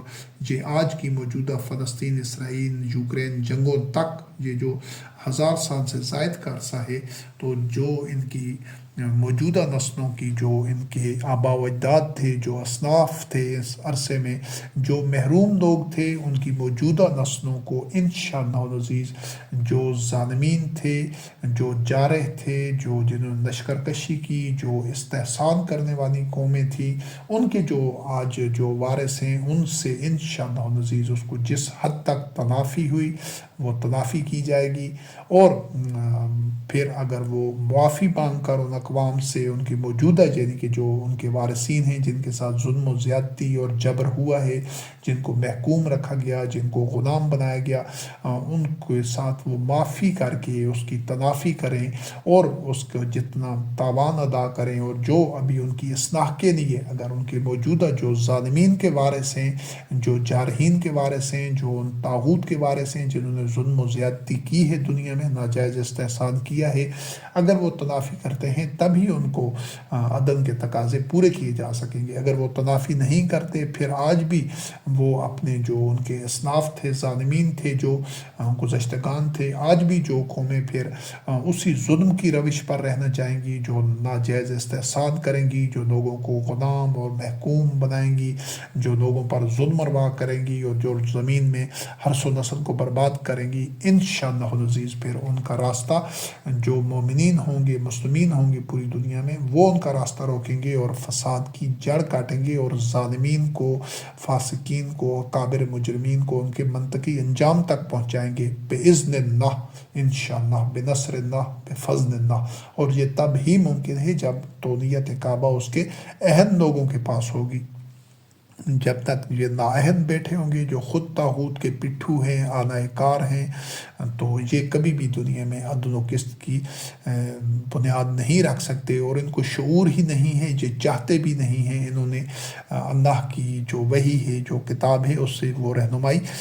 حاصل کرنا ہی نہیں چاہیے، بلکہ اپنے ہوائے نفس اور شہوات کے نے ان کو اندھا بنا رکھا ہے۔ تو اسی طرح جو جارح اقوام کے موجودہ جانشین ہیں، انہوں نے یہ تلافی کرنی ہوگی کہ جو بھی انسانیت کے خلاف یہ گزشتہ 1000 سال عرصہ میں جو جرائم ہوتے رہے ہیں، تو جو مجرم آج زندہ ہیں ان کے خلاف کارروائی کی جائے گی، اور جو مجرم خود مر چکے ہیں، ان کے جانشین ہیں، اور اس ظلم سے جو انہوں نے وسائل لوٹے اور جو ناجائز استحصال کیا، اس کی بنیاد کے اوپر ان کے پاس جو کچھ ہے اس میں سے ان کو تلافی کرنی ہوگی انشاءاللہ، اور جو مجرم زندہ ہیں ان کو قرار واقعہ سزائیں دی جائیں گی انشاءاللہ۔ عدل و قسط کے نظام کی بنیاد رکھی ہی تب جا سکتی ہے جب یہ سب کچھ وحی کے اصولوں کے مطابق عدل و قسط کے ساتھ یہ معاملات طے ہوں، کیونکہ جو ظلم ہو چکا ہے اس کی بنیاد کے اوپر عدل کی عمارت کھڑی نہیں کی جا سکتی۔ پہلے اس ظلم کی بنیاد کو ختم کرنا ہوگا، اس کی تلافی کی جائے گی، تب ہی عدل ممکن ہوگا، اور انشاءاللہ العزیز بِإِذْنِ اللہ یہ ہونا ہے۔ کیوں کہ پوری انسانی تاریخ گواہ ہے کہ جب بھی فساد بڑھتا ہے دنیا میں تو اس وقت اللہ رب کریم جو مفسدین ہیں ان کو ہٹا دیتا ہے، اور صالح لوگ آ جاتے ہیں جو ان مفسدین جیسے نہیں ہوتے اور جو زمین میں اصلاح کا آغاز کرتے ہیں۔ یہ ساری انسانی تاریخ اسی جو تغیر و تبدل ہے اسی سے عبارت ہے۔ تو یہ درس مکمل ہوتا ہے۔ اب ہم اگلے درس میں یہ جو مغربی تہذیب ہے اس کی یہ چند صدیوں پر مشتمل جو تاریخ ہے اس کا مطالعہ کریں گے انشاءاللہ عزیز، اور زمینی حقائق اور تاریخ کی روشنی میں دیکھیں گے کہ اس کا چہرہ کتنا بھیانک ہے اور اس نے کتنا دنیا میں شر اور فساد پھیلایا ہے، اور جو کام واقعتاً وہ کرنے کے اہل ہی نہیں ہے، یعنی انسان جس کام کا اہل ہی نہیں ہے وہ جتنا بھی زور لگا لے، جو کچھ بھی کر لے، وہ کام کبھی درست